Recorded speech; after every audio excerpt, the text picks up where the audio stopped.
नमस्कार, news point लेकर हाजिर हूं मैं राजीव। तो दोस्तों, विपक्ष के दबाव में और विपक्ष के लाए अविश्वास प्रस्ताव का जवाब देने के लिए आज पीएम नरेंद्र मोदी लोकसभा पहुंचे पहुंच तो गए और लंबा चौड़ा भाषण भी दे दिया और अभी दे भी रहे हैं इस वक्त, लेकिन ना अपने पद की मर्यादा रख पाए और ना लोकतंत्र का स्तर बनाकर रख सके। मोदी जी से विपक्ष मणिपुर पर जवाब मांग रहा था। संसद में अविश्वास प्रस्ताव इसलिए लाया भी गया था ताकि मोदी मणिपुर पर बोलें, बल्कि शुरुआती पौने 2 घंटे तक मोदी जी केवल विपक्ष यानी इंडिया को कोसते रहे, कांग्रेस को कोसते रहे, गांधी परिवार को कोसते रहे, लेकिन मणिपुर पर एक शब्द नहीं कहा। कल जैसे गृह मंत्री अमित शाह ने 2 घंटे के भाषण में अपनी सरकार की तारीफें की, कलावती पर झूठ बोला, उसी सिलसिले को आगे बढ़ाते हुए आज मोदी जी भी केवल विपक्ष को कोसने में लगे रहे। अमित शाह की तरह उनके भाषण पर भी मीडिया और बीजेपी के लोग तालियां पीट सकते हैं, लेकिन अगर संसद में सरकार इसी स्तर पर उतरकर भाषणबाजी करती रही तो जल्दी ही सिर पीटने की नौबत आ सकती है। मोदी जी ने आगे क्या क्या कहा है, इस पर भी हम बात करेंगे, उसके हर बिंदु को देखेंगे, सुनेंगे। जैसे उन्होंने गांधी उपनाम को कहा, खासकर कांग्रेस के लिए, कि उन्होंने गांधी उपनाम भी चुरा लिया। ये इंडिया गठबंधन नहीं है, ये घमंडिया गठबंधन है, इसकी बारात में हर कोई दूल्हा बनना चाहता है। यूपीए का क्रियाक्रम कर दिया, आप यूपीए का अंतिम संस्कार कर रहे थे और जश्न भी मना रहे थे। यानी कि जितने निचले स्तर की भाषा का इस्तेमाल हो सकता था, पीएम मोदी ने आज उस स्तर तक उतरकर विपक्ष को दिखा दिया है। मोदी का भाषण किसी नजरिए से प्रधानमंत्री पद पर बैठे व्यक्ति का भाषण तो नहीं था, बल्कि ऐसा लग रहा था कि मानो मोदी संसद में 2024 के चुनाव प्रचार की शुरुआत कर रहे हैं। क्या उनमें इतना सब्र नहीं है कि चुनाव की घोषणा का इंतजार कर लेते? आज उन्होंने ऐलान भी कर दिया कि हम एक बार फिर से आ रहे हैं और विपक्ष अब 2028 में अविश्वास प्रस्ताव लाए। ऐसी बात वो इसलिए कर रहे थे क्योंकि 2019 में चुनाव होना है और 2018 में विपक्ष अविश्वास प्रस्ताव लेकर आया था मोदी कार्यकाल के जो पहला कार्यकाल था उसमें, और अब 2024 में लोकसभा चुनाव है, उससे पहले 2023 में विपक्ष जो है वो फिर से अविश्वास प्रस्ताव लेकर आया है और इस अनुसार वो कह रहे हैं कि अब विपक्ष जो है 2028 में अविश्वास प्रस्ताव लाएगा। हम तो तीसरी बार सरकार बनाने जा रहे हैं। इस वक्त जब हम ये चर्चा कर रहे हैं तो प्रधानमंत्री नरेंद्र मोदी उधर भाषण दे रहे हैं और जब पौने 2 घंटे के बाद इंतजार की हद जो हो गई तो विपक्ष ने वॉकआउट कर दिया। ये भी एक अपने आप में एक अजीबोगरीब परिस्थिति बन जाती है जब प्रधानमंत्री नरेंद्र मोदी बोल रहे हों और उधर विपक्ष जो है वो वॉकआउट कर दे। जब विपक्ष वॉकआउट करता है तो प्रधानमंत्री नरेंद्र मोदी फिर मणिपुर का म बोलते हैं, लेकिन 2 मिनट, बस 2 मिनट प्रधानमंत्री नरेंद्र मोदी मणिपुर का म बोलते हैं। उसके बाद फिर 7:02, 6:44 से लेकर 6:46 तक प्रधानमंत्री नरेंद्र मोदी विपक्ष के बाहर जाने के बाद मणिपुर पर अपनी बात रखते हैं और मणिपुर के लोगों पर उनको अपना विश्वास जताते हैं कि वहां शांति बहाल करने की भरसक हम कोशिश करेंगे। उसके बाद फिर 7:02 पर प्रधानमंत्री नरेंद्र मोदी फिर से मणिपुर पर आते हैं। अभी 7:07 हो रहा है और अब की बार जब वो आते हैं तो कांग्रेस, वहां जो कुछ भी हो रहा है उसके पीछे कांग्रेस का हाथ है, क्योंकि पिछली सरकारें जो कांग्रेस की रही हैं उसी ने नॉर्थ ईस्ट को इस तरह इस आग में झोंका है। ये तमाम बातें प्रधानमंत्री नरेंद्र मोदी कह रहे थे, लेकिन जब विपक्ष बाहर जाता है तो कांग्रेस के गौरव गोगोई और भी दूसरे उनके जो नेता हैं वो प्रेस कॉन्फ्रेंस करते हैं। आइए, इस वक्त प्रेस कॉन्फ्रेंस चल रही है, जरा चलते हैं, पहले प्रेस कॉन्फ्रेंस देखते हैं क्या कुछ चल रहा है, कांग्रेस की तरफ से क्या कुछ बातें हो रही हैं, सुनिए जरा। Arrogance, and that is why they don't see the 2 MPs of Manipur. They don't see the 60,000 people in camps. They don't see Manipur being divided into hill and valley. They only see power, and that is why their nationalism is a fake nationalism. They are not patriots. They are militants who are bent on dividing our country. Unfortunately, the Prime Minister has spoken for 2 hours. In these 2 hours, all he has done is twisted the name of our country, India. There is a Congress phobia inside that we can see, because the Prime Minister spent most of his time blaming the Congress party. No doubt, seeing the unity of the India parties in front of him, shouting India, India, has spooked the Prime Minister. And therefore, instead of speaking on Manipur, he spent most of his time criticizing the Congress party. No matter his speech, we are confident that our party stand united for a common vision to save and protect the values of our constitution, to preserve the values of our civilization, and to preserve the integrity, fraternity, liberty and equality, rights and principles that is enshrined in our constitution. We are confident that the India Alliance will win in 2024. Thank you.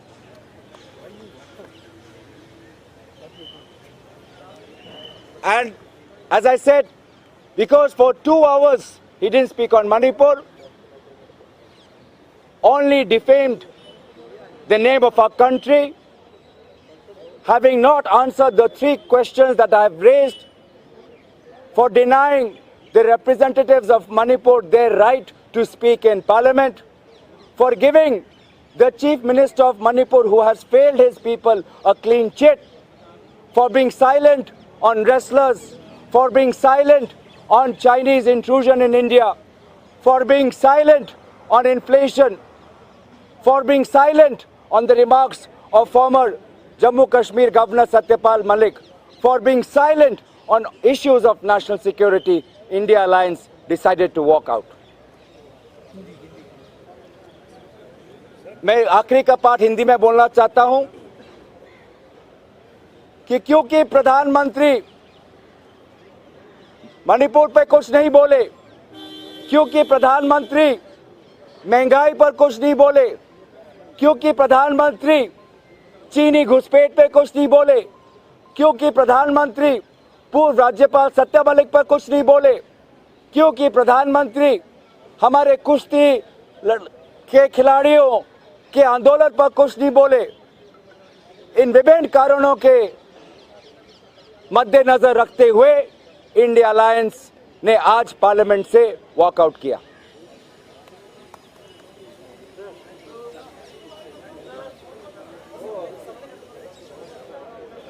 तो सुन रहे थे आप, India alliance ने क्यों walkout किया ये बता रहे थे गौरव गोगोई, पहले इंग्लिश में उसके बाद हिंदी में अपनी बात रख रहे थे। और उधर इस वक्त भी जब हम ये चर्चा कर रहे हैं तो प्रधानमंत्री नरेंद्र मोदी अपनी बात 2 घंटे से ज्यादा का वक्त हो चुका है, 2 घंटे और 10 मिनट का वक्त बीत चुका है। प्रधानमंत्री नरेंद्र मोदी अपनी बात रख रहे हैं, उधर संसद में और नॉर्थ ईस्ट की चर्चा कर रहे हैं, लेकिन जितनी भी बातें हो रही हैं उसमें कहीं ना कहीं कोसने की कोशिश विपक्ष को, इंडिया अलायंस को और साथ साथ कांग्रेस पार्टी को खासकर। लेकिन यह अपने आप में एक दुखद पहलू प्रधानमंत्री नरेंद्र मोदी के साथ हो सकता है कि जब वो अपनी बात रख रहे थे तो विपक्ष जो है वो उनके भाषण का बहिष्कार करके निकल गया। लेकिन विपक्ष भी करता तो क्या करता, क्योंकि पौने 2 घंटे तक प्रधानमंत्री नरेंद्र मोदी से विपक्ष यही मांग कर रहा था कि अविश्वास प्रस्ताव हम लाए इसीलिए थे क्योंकि हम आपसे मणिपुर पे सुनना चाहते थे कि मणिपुर पर आपकी तैयारी क्या है, कैसे वहां शांति बहाल करेंगे।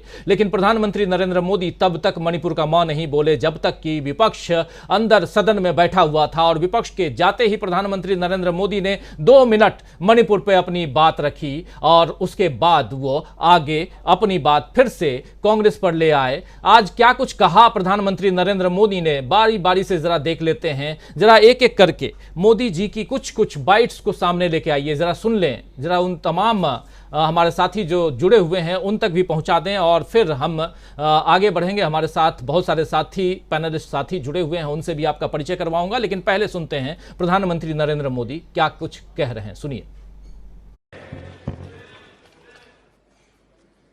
और इस अविश्वास प्रस्ताव पर भी आपने कैसी चर्चा की? और तो मैं तो देख रहा हूं सोशल मीडिया में आपके दरबारी भी बहुत दुखी है। ये हाल है आपका। और अध्यक्ष जी देखिए, मजा है इस डिबेट का कि फील्डिंग विपक्ष ने ऑर्गेनाइज की, लेकिन चौके छक्के यहीं से लगे।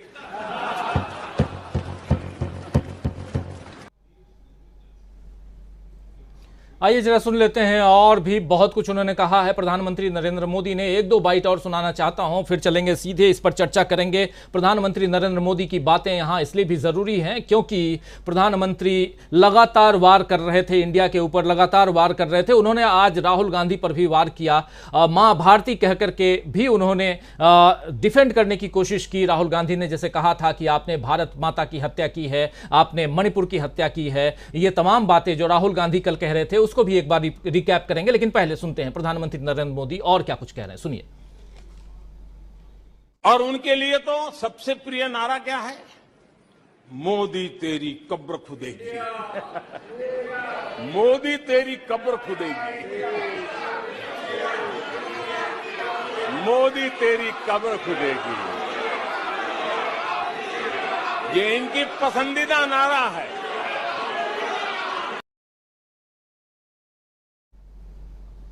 हालांकि बहुत दिनों से मोदी तेरी कब्र खुदेगी ये सुनने को नहीं मिला था, विपक्ष की तरफ से भी किसी ने ऐसी बात नहीं कही थी, लेकिन आज प्रधानमंत्री नरेंद्र मोदी ये बात यहां दोहराते हुए नजर आए और हर उस मौके को भुनाने की कोशिश करते रहे जिससे ये समझ में आए, साफ लगे कि हां 2024 का जो चुनावी बिगुल है वो प्रधानमंत्री नरेंद्र मोदी शायद इसी सदन से फूंकना चाहते थे और उन्होंने फूंक दिया है। यानी 2024 का भाषण, ये चुनाव का भाषण ये सुनाई दे रहा था और इसी से नाराज विपक्ष पौने 2 घंटे के बाद विपक्ष जो है वह वॉकआउट करता है। रावण के मसले पर आप याद कीजिए कि कल राहुल गांधी ने जो भाषण दिया था, उन्होंने कहा था कि रावण को हनुमान ने नहीं, लंका को हनुमान ने नहीं जलाया, रावण को राम ने नहीं मारा, बल्कि रावण खुद अपने अहंकार के कारण मारा गया। ये तमाम बातें कर रहे थे कल राहुल गांधी, उन पर भी पलटवार कर रहे थे यहां नरेंद्र मोदी। सुन लेते हैं रावण को लेकर के क्या कुछ कह रहे हैं, क्योंकि ये ऐसी दुखती रग है, वो ऐसी पिच है जिस पिच पर बीजेपी को खेलने में बहुत मजा आता रहा है, लेकिन उस पिच को अब, उस पिच का कहें तो क्यूरेटर राहुल गांधी बन गए हैं। पिच फास्ट होगी या स्लो होगी, स्पिन खेलेगी या फास्ट बॉल खेलेगी, वो सब कुछ अब राहुल गांधी तय कर रहे हैं और प्रधानमंत्री को यहां बैटिंग करनी पड़ रही है। देखिए कैसे बैटिंग कर रहे हैं प्रधानमंत्री नरेंद्र मोदी, सुनिए।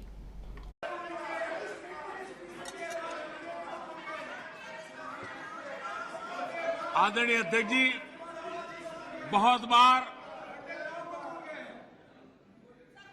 कुछ बुरा बोलने के इरादे से भी जब कोशिश होती है तो कुछ न कुछ सच भी निकल जाता है, और सच में ऐसे अनुभव हम सबको है, कभी कभी सच निकल जाता है। लंका हनुमान ने नहीं जलाई, लंका हनुमान ने नहीं जलाई, उनके घमंड ने जलाई, और ये बिल्कुल सच है। आप देखिए, जनता जनार्दन भी भगवान राम के रूप की है, जनता जनार्दन भी भगवान राम के रूप की है, और इसलिए 400 से 40 हो गए। हनुमान ने लंका नहीं जलाई, घमंड ने जलाई, और इसलिए 440 हो गए, 400 से 40 हो गए। आदरणीय अध्यक्ष जी, तो हनुमान ने लंका नहीं जलाई। खैर, प्रधानमंत्री नरेंद्र मोदी आप देख रहे हैं कि कैसे राहुल गांधी की पिच पर खेल रहे हैं। राहुल गांधी मोहब्बत की दुकान खोलने की बात करते हैं, उस बात का जिक्र भी प्रधानमंत्री नरेंद्र मोदी यहां करते हुए सुनाई दिए, दिखाई दिए। जरा सुन लेते हैं क्या कुछ कह रहे हैं मोहब्बत की दुकान को लेकर के, सुनिए। जी, और उनके लिए तो सबसे प्रिय नारा क्या है? मोदी तेरी कब्र खुदेगी। मोदी तेरी। कांग्रेस की मुसीबत समझता हूं,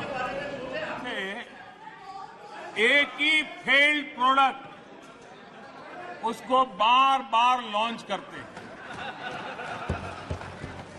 हर बार लॉन्चिंग फेल हो जाती है, और अब उसका नतीजा यह हुआ है, मतदाताओं के प्रति उनकी नफरत भी 7वें आसमान पर पहुंच गई है। उनका लॉन्चिंग फेल होता है, नफरत जनता पे करते हैं, लेकिन पीआर वाले प्रचार क्या करते हैं? मोहब्बत की दुकान का प्रचार करते हैं, इकोसिटी में लग पड़ती है। इसलिए देश की जनता भी कह रही है, ये है लूट की दुकान, ये है लूट की दुकान, झूठ का बाजार। ये है लूट की दुकान, झूठ का बाजार। इसमें नफरत है, घोटाले हैं, तुष्टीकरण है, मन काले हैं। परिवारवाद की आग के दशकों से देश हवाले है। और तुम्हारी दुकान ने, और तुम्हारी दुकान। तो दोस्तों, ऐसा पहली बार हो रहा है जब इस तरह की भाषा में पीएम नरेंद्र मोदी या कोई भी प्रधानमंत्री जवाब दे। आपको बता दूं कि 1963 में प्रधानमंत्री जवाहरलाल नेहरू के नेतृत्व वाली सरकार के खिलाफ आचार्य जेबी कृपलानी ने अपना पहला अविश्वास प्रस्ताव लाया था। इस मतलब ये ऐतिहासिक है, अपना नहीं बल्कि इस आजाद भारत का पहला अविश्वास प्रस्ताव था। जेबी कृपलानी लेकर आए थे पहला अविश्वास प्रस्ताव 1963 में। प्रस्ताव पर 4 दिनों तक 21 घंटे तक बहस चली, जिसमें 40 सांसदों ने भाग लिया था। तब अपने बयान में लोकसभा में पंडित नेहरू ने कहा था कि अविश्वास प्रस्ताव का उद्देश्य सरकार में बैठी पार्टी को हटाकर उसकी जगह लेना होता है, और यह होना भी चाहिए। वर्तमान उदाहरण में दोस्तों यह स्पष्ट है, यह साफ है कि ऐसी कोई अपेक्षा या आशा अविश्वास प्रस्ताव से नहीं थी। हालांकि बहस कई मायनों में दिलचस्प थी और मुझे लगता है कि चर्चा लाभदायक भी थी।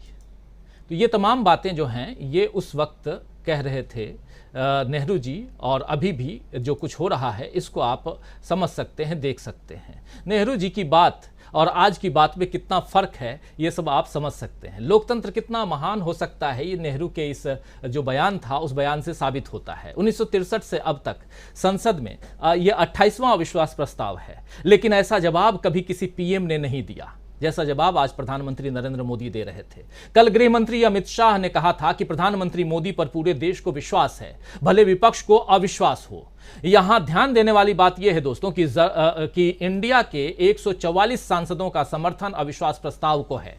तो क्या हम इन 144 लोगों को इस देश की जनता में से अलग माने? यानी कि 144 लोग जो हैं वो इस देश की, उसे 144 जो सांसद हैं उसे इस देश की जनता ने नहीं चुना है? क्या उनके अविश्वास का एक मतलब यह नहीं है कि जिस क्षेत्र की जनता का वो प्रतिनिधित्व करते हैं उसे भी सरकार पर अविश्वास है? अमित शाह किस तरह पूरे देश के विश्वास का दावा कर सकते हैं? मणिपुर के मुद्दे पर गृह मंत्री ने हाथ जोड़कर दोनों समुदायों से शांति की अपील की। सवाल यह है कि इस अपील से क्या मार काट रुक सकती है? 2021 में म्यांमार में हुए तख्तापलट का हवाला देते हुए अमित शाह ने कहा था कल कि बड़ी संख्या में कुकी शरणार्थी वहां से आए हैं। डेमोग्राफी बदलने का डर बना और उसके बाद अशांति के हालात बने। सवाल यह है कि जब 2 साल से यह हालात मणिपुर में बन रहे थे तो वहां की और केंद्र सरकार की, यानी केंद्र की सरकार को इसकी भनक क्यों नहीं हुई? क्या यह मोदी सरकार की असफलता नहीं है? विपक्ष ने इसी नाकामी को लेकर अविश्वास प्रस्ताव पेश किया था, लेकिन मोदी जी उस पर चर्चा की जगह बाकी सारी बातें कर रहे हैं। तो क्या माना जाए? कई सारे सवाल हैं।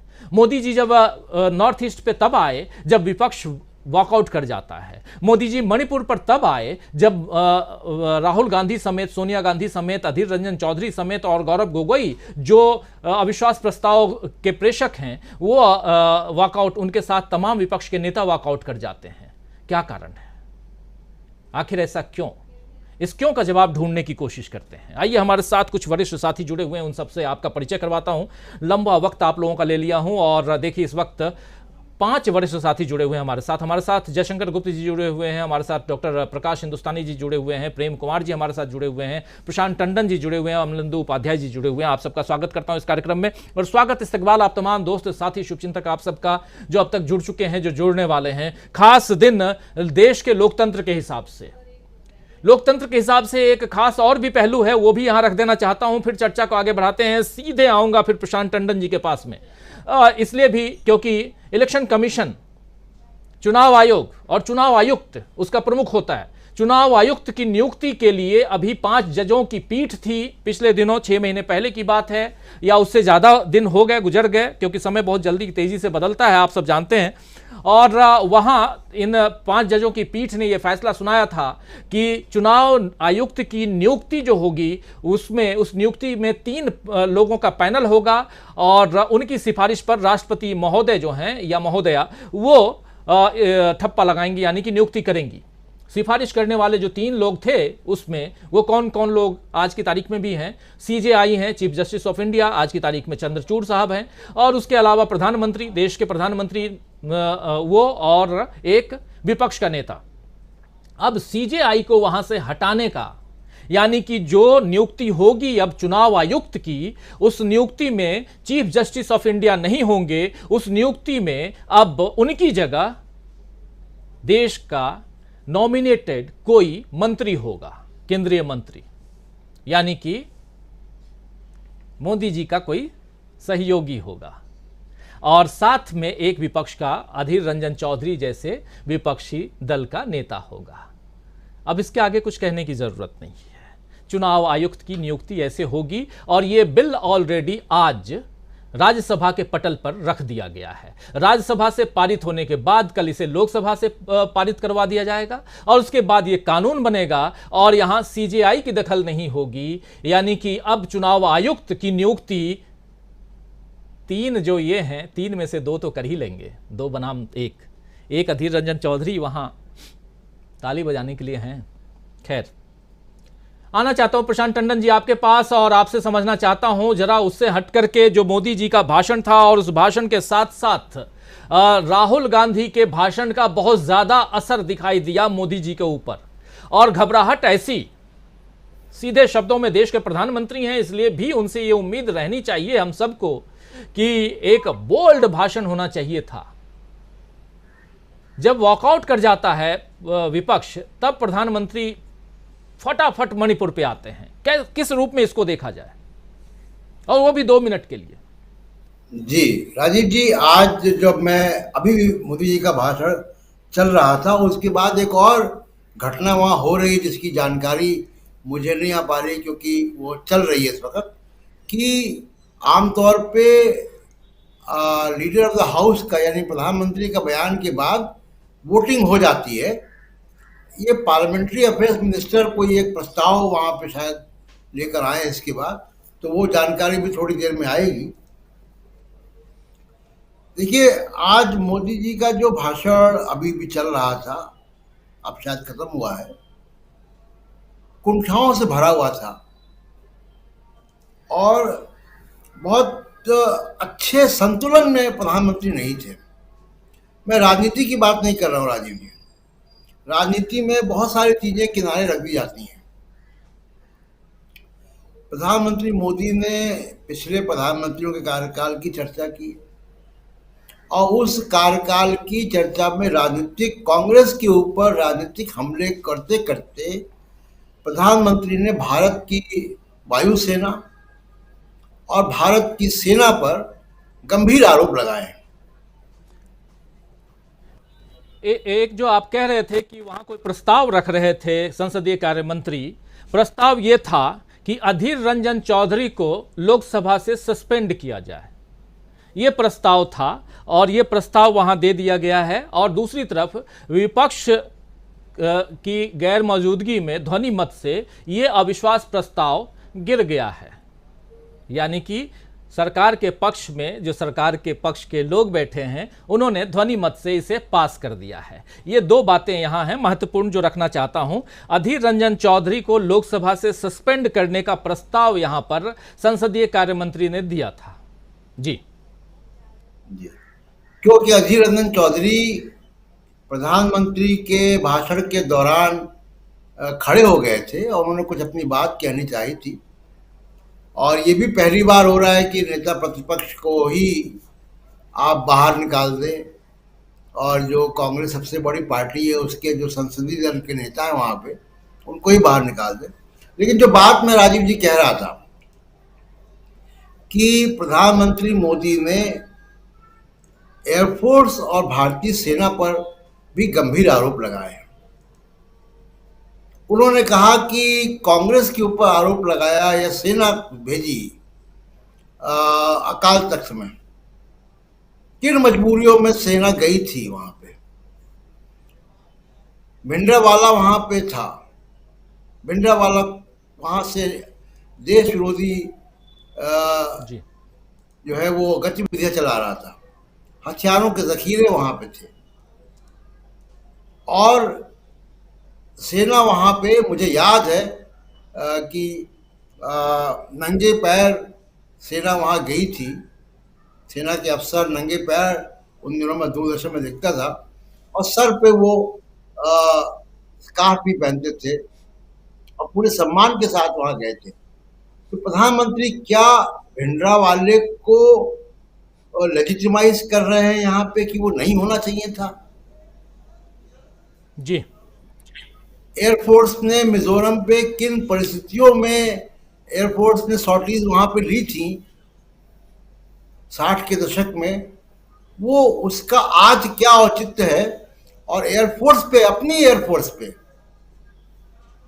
इन्होंने एक वाक्य इस्तेमाल किया, अगर वो बाइट हो तो निकलवा दीजिएगा, जी कि कांग्रेस ने अपनी एयरफोर्स, कांग्रेस के पास अपनी एयरफोर्स नहीं है, उसका नाम भारतीय वायुसेना है।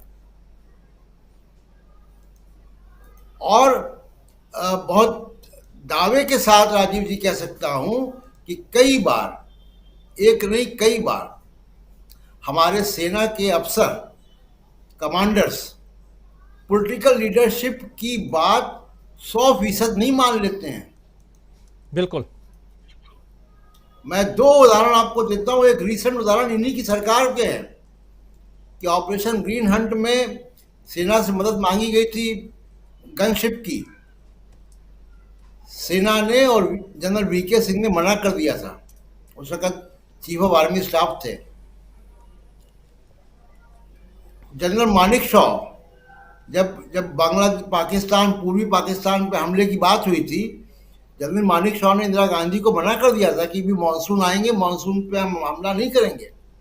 बिल्कुल बिल्कुल। हमारी सेना के लोग हमेशा से कोई पॉलिटिकल लीडरशिप के गुलाम नहीं है, वो प्रोफेशनल फैसले खुद लेते हैं।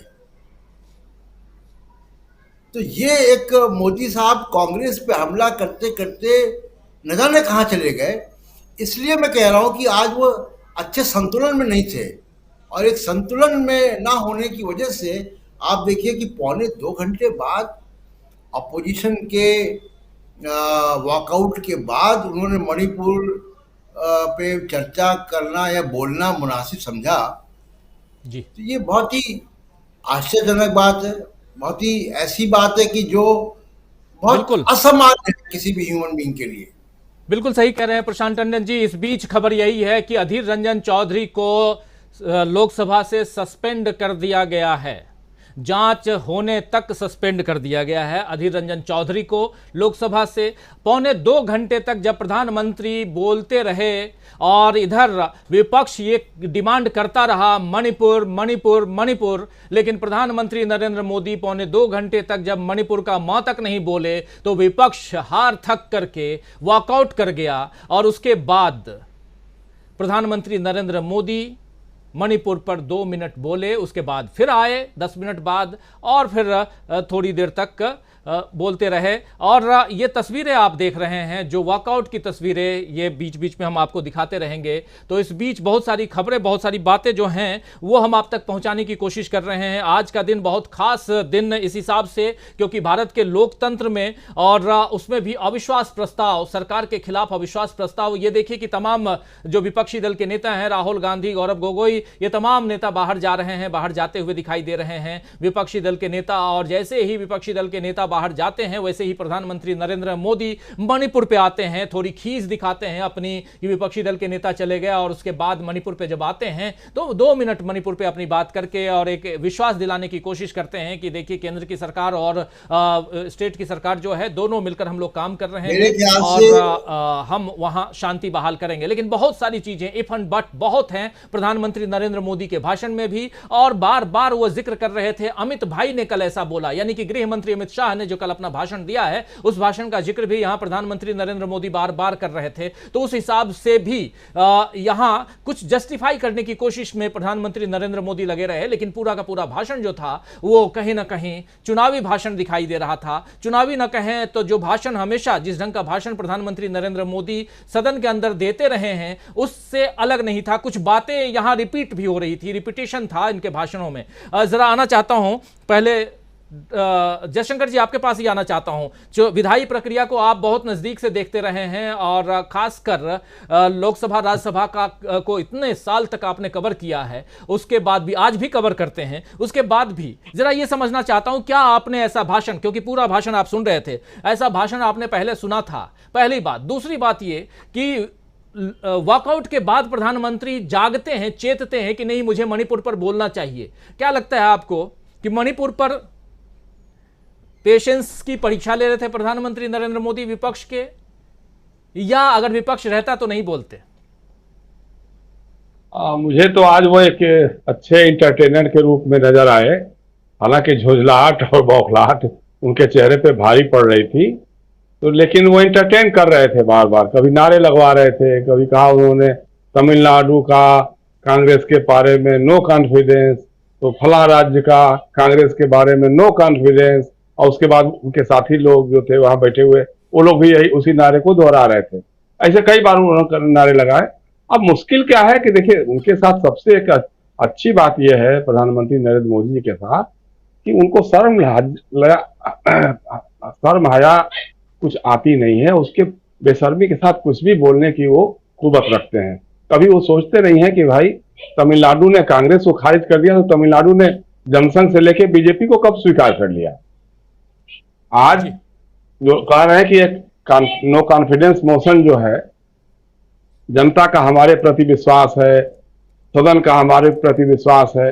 भाई जनता का विश्वास किस तरह से आपके साथ है? आज 10 राज्यों में आपकी सरकारें सिमट के रह गई हैं, 14 राज्यों में एनडीए की सरकारें रह गई हैं, दर्जन भर राज्यों में तो जो इंडिया गठबंधन है उसकी सरकारें बन गई हैं। आप लगातार हारते चले जा रहे हैं। कर्नाटक हारे आप, उसके पहले हिमाचल हारे आप, उसके पहले पश्चिम बंगाल हारे। तो इन सारे राज्यों की जनता जो है आपको लगातार खारिज करते जा रही है, आपके प्रति एक तरह का नो कॉन्फिडेंस कर रही है। अब वो अधीर रंजन चौधरी का मजाक बना रहे थे कि अधीर रंजन चौधरी बताइए नेता हैं, तैयारी करके बैठे थे, उनको बोलने नहीं दिया गया।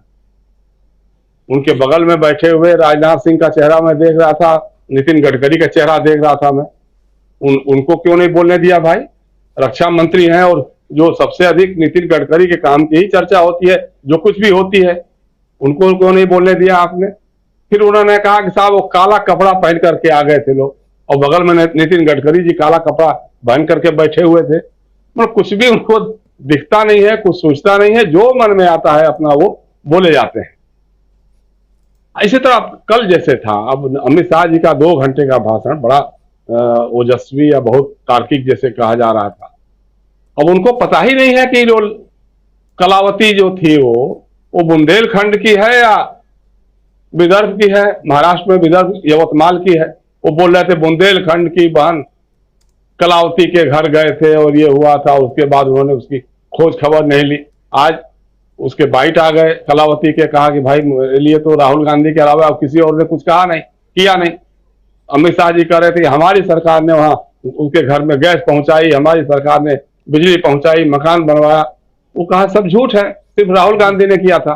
तो जब गृह मंत्री हमारे देश के इस तरह से बोल रहे हैं, इसी तरह से मैं सोच रहा था कि देखिए मणिपुर के नाम पर जो अविश्वास प्रस्ताव आया है, तो कम से कम मणिपुर के जो 2 सांसद हैं, आप ही की पार्टी के हैं, आप ही के गठबंधन के हैं, उनको बोलने का मौका मिलेगा।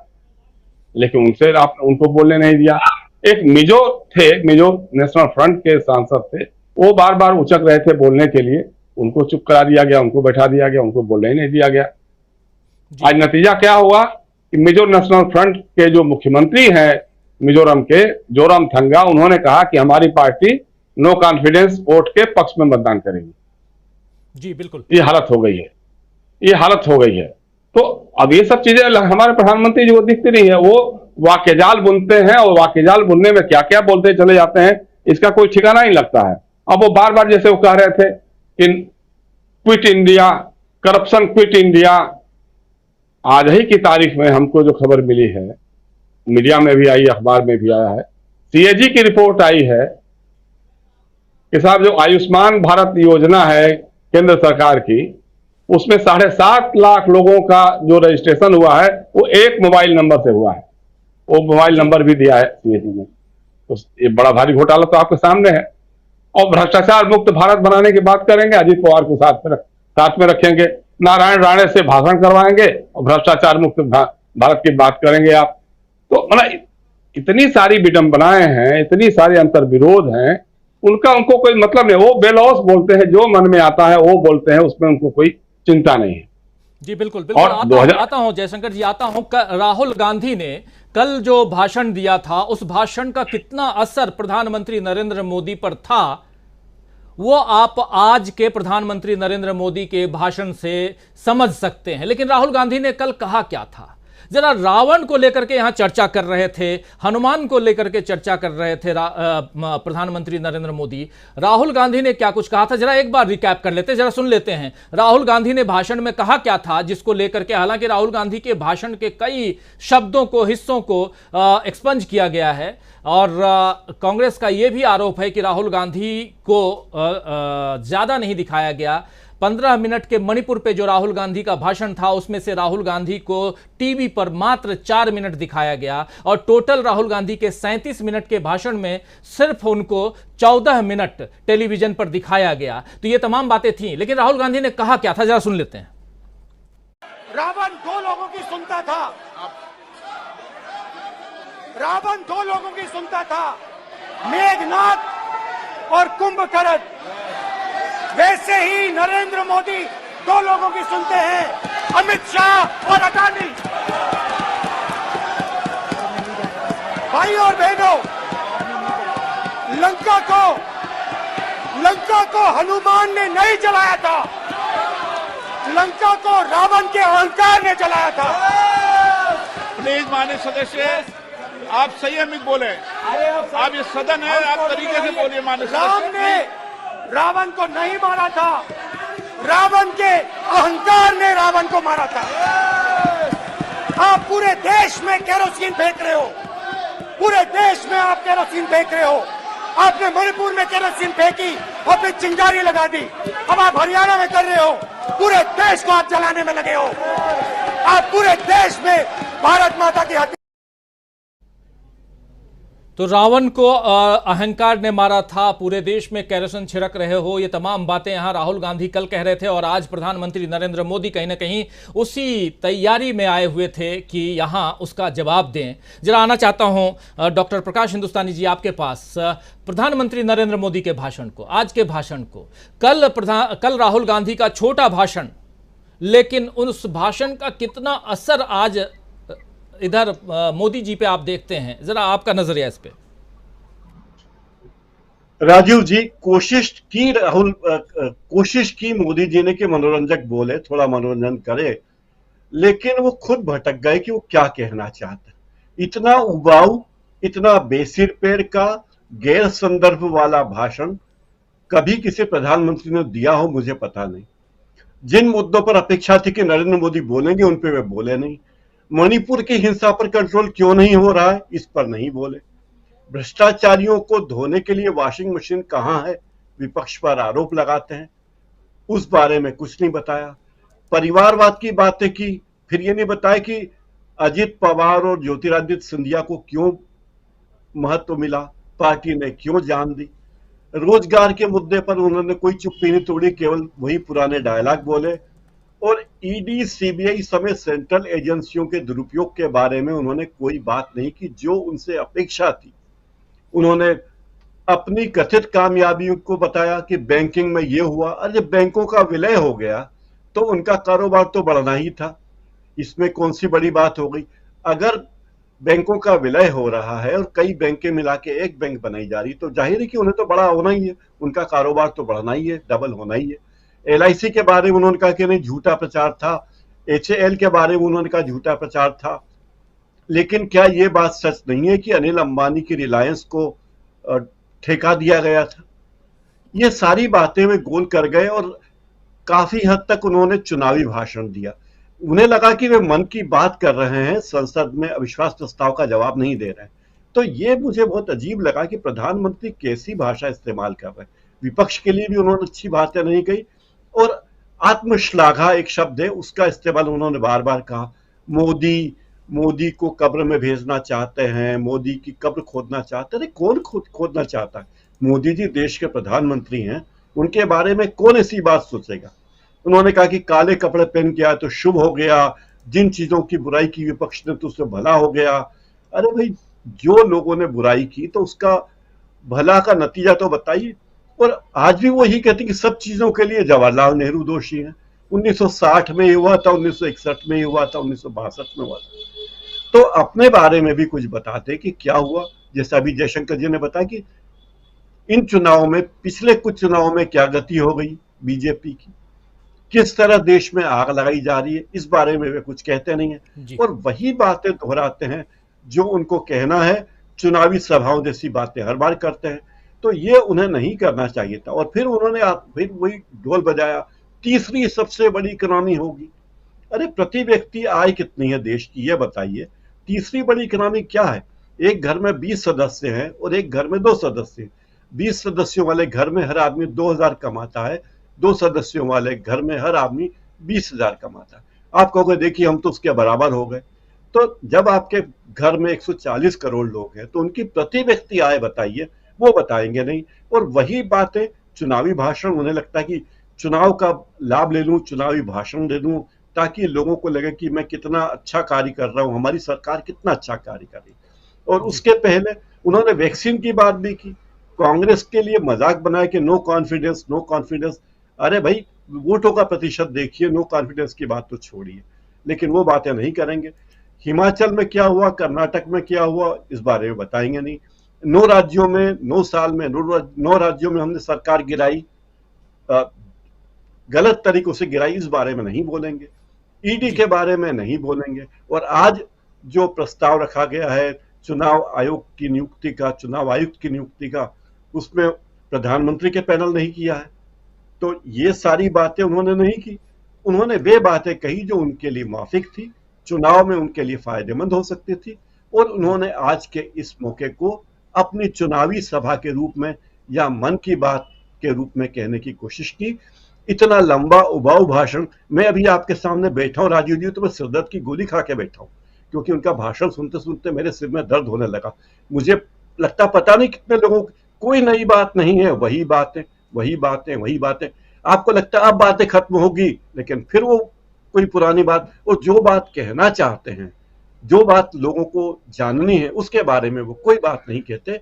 यही प्रधानमंत्री मोदी की वाक कला है। राजीव जी।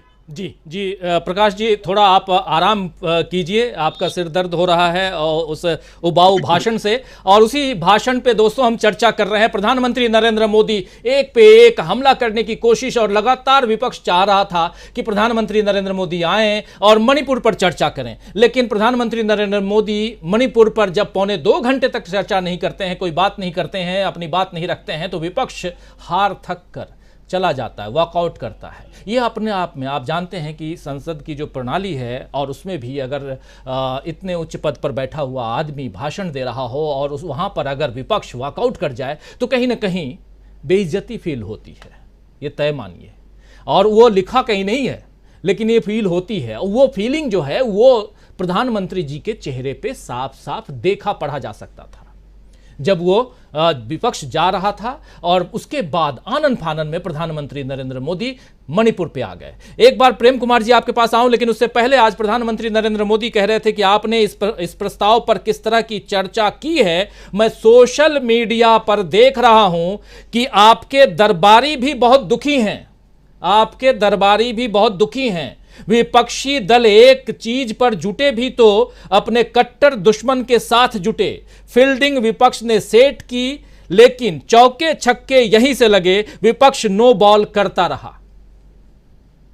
प्रेम कुमार जी, ये दरबारी कौन है? राजीव जी, मुझे इस बात में थोड़ी सच्चाई भी लगती है।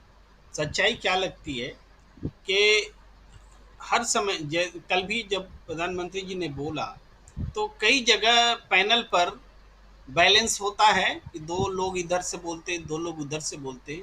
मैं अकेला हो गया, ऐसा मुझे महसूस हुआ कि लोगों ने समय देखते हुए रूप बदल लिया। उनको लगने लगा कि अमित शाह ने बहुत अच्छा भाषण दिया और राहुल गांधी को कुछ और अच्छा बोलना चाहिए था। तो ऐसे कई लोग मिले हैं जो वाकई निराश हुए, जिनको बात समझ में नहीं आई।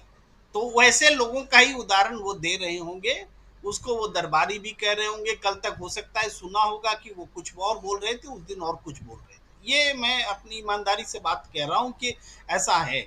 लेकिन वास्तव में जिन्होंने अमित शाह जी की पूरे भाषण को सुना, उनकी कमियों को समझा, उनके झूठ को पकड़ा और ये आकलन किया कि अमित शाह जी का भाषण क्या है।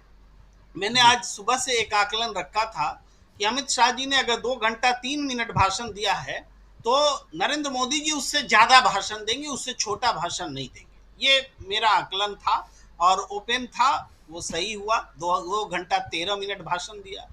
मेरा और भी आकलन था कि आपके साथ भी पहले भी हमने कहा कि मणिपुर पर नहीं बोलेंगे प्रधानमंत्री, ये भी था। वो आंशिक रूप से सच हुआ। कारण यह कि मणिपुर पर उन्होंने बोला तो, मगर मणिपुर पर जो जवाब देना था रिस्पॉन्सिबिलिटी के साथ, उन सब चीजों से वो कन्नी काट गए और सिर्फ मणिपुर का की बात उन्होंने अमित शाह जी के भाषण के संदर्भ में कुछ बातें कही। ये सारी बातें तो अमित शाह बोल गए हैं। तो मेरा ये आकलन था कि अमित शाह जी ने जो पूरी बात कह दी है, तो अब ये नरेंद्र मोदी जी एस्केपिंग रूट पकड़ चुके हैं, वो मणिपुर पर नहीं बोलेंगे और वो बात सही साबित हुई। तो देश मणिपुर पर बोलने के लिए नरेंद्र मोदी जी से अपेक्षा रख रहा था। और मणिपुर पर बोलने के मायने क्या है? मणिपुर पर बोलने का मतलब है कि मणिपुर में सतत हिंसा क्यों चल रही है, ये हिंसा रुक क्यों नहीं रही है, इसका जिम्मेदार कौन है, मुख्यमंत्री से इस्तीफा क्यों नहीं लिया गया, भाई आज तक कोई एक्शन क्यों नहीं हुआ, मारे गए लोगों के प्रति संवेदना के शब्द क्यों प्रधानमंत्री जी ने नहीं बोले, प्रधानमंत्री जी मणिपुर गए क्यों नहीं, प्रधानमंत्री जी ने मारे गए लोगों के प्रति संवेदना क्यों नहीं प्रकट की, मुआवजा का ऐलान क्यों नहीं हुआ। ये सारे सवाल थे जिसका जवाब नहीं मिला। इसके अलावा गृह मंत्री और प्रधानमंत्री जी के बयान को मैं कंपेयर करना चाहूंगा। गृह मंत्री जी ने कहा था कि जो मणिपुर में हुआ उसके अगले ही दिन हमने सब कुछ अपने हाथ में ले लिया था, भाई सलाहकार नियुक्त कर दिए थे, अर्धसैनिक बल तैनात कर दिए थे। तो प्रधानमंत्री जी ने क्या कहा था कि ये कानून व्यवस्था का मामला है, और मैं पहले से कहता रहा कि ये कानून व्यवस्था का मामला कतई नहीं है। गृह मंत्री जी ने उसकी पुष्टि की कि ये कानून व्यवस्था का मामला था भी, तो वो फेल हो गया। कानून व्यवस्था हमने अर्धसैनिक बल लगा करके ये बड़ा मामला था, इसको हमने अपने हाथ में ले लिया। यानी गृह मंत्री ने प्रधानमंत्री जी की बात को सरासर गलत ठहरा दिया। इसके बाद जब सब कुछ आपने अपने हाथ में ले लिया, तो उसके बाद जो घटनाएं घटी, उन घटनाओं में से सिर्फ एक वीडियो की सैंपलिंग जो सामने आई, उसके बाद उस घटना की जो विभत्स है, बर्बरता है, उसका स्वरूप सामने आया। तब इसके बाद क्या हुआ? तब प्रधानमंत्री जी अचानक गुस्से में आए, उनका क्रोध हुआ। ये सब दिखा 36 सेकंड में। और आज जब वो बोल रहे हैं सदन में, तो उस गुस्से के बाद क्या कोर्स ऑफ एक्शन है मणिपुर के लिए? मणिपुर में केवल शांति का सूरज लौटेगा, बोल देने से क्या शांति का सूरज लौटेगा? यही तो बात उन्होंने लास्ट में कही है।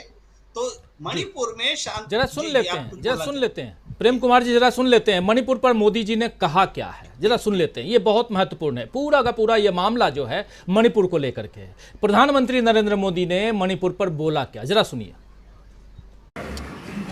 और मैं देश के सभी नागरिकों को आश्वस्त करना चाहता हूं कि जिस प्रकार से प्रयास चल रहे हैं, निकट भविष्य में शांति का सूरज जरूर उगेगा। मणिपुर फिर एक बार नए आत्मविश्वास के साथ आगे बढ़ेगा। मैं मणिपुर के लोगों से भी आग्रहपूर्वक कहना चाहता हूं, वहां की माताओं, बहनों, बेटियों से कहना चाहता हूं, देश आपके साथ है, ये सदन आपके साथ है। हम सब मिलकर के, कोई यहां हो या ना हो, हम सब मिलकर के इस चुनौती का समाधान निकालेंगे। वहां फिर से शांति की स्थापना होगी। मैं मणिपुर के लोगों को विश्वास दिलाता हूं कि मणिपुर फिर विकास की राह पर तेज गति से आगे बढ़े, उसमें कोई प्रयासों में कोई कसर नहीं रहेगी।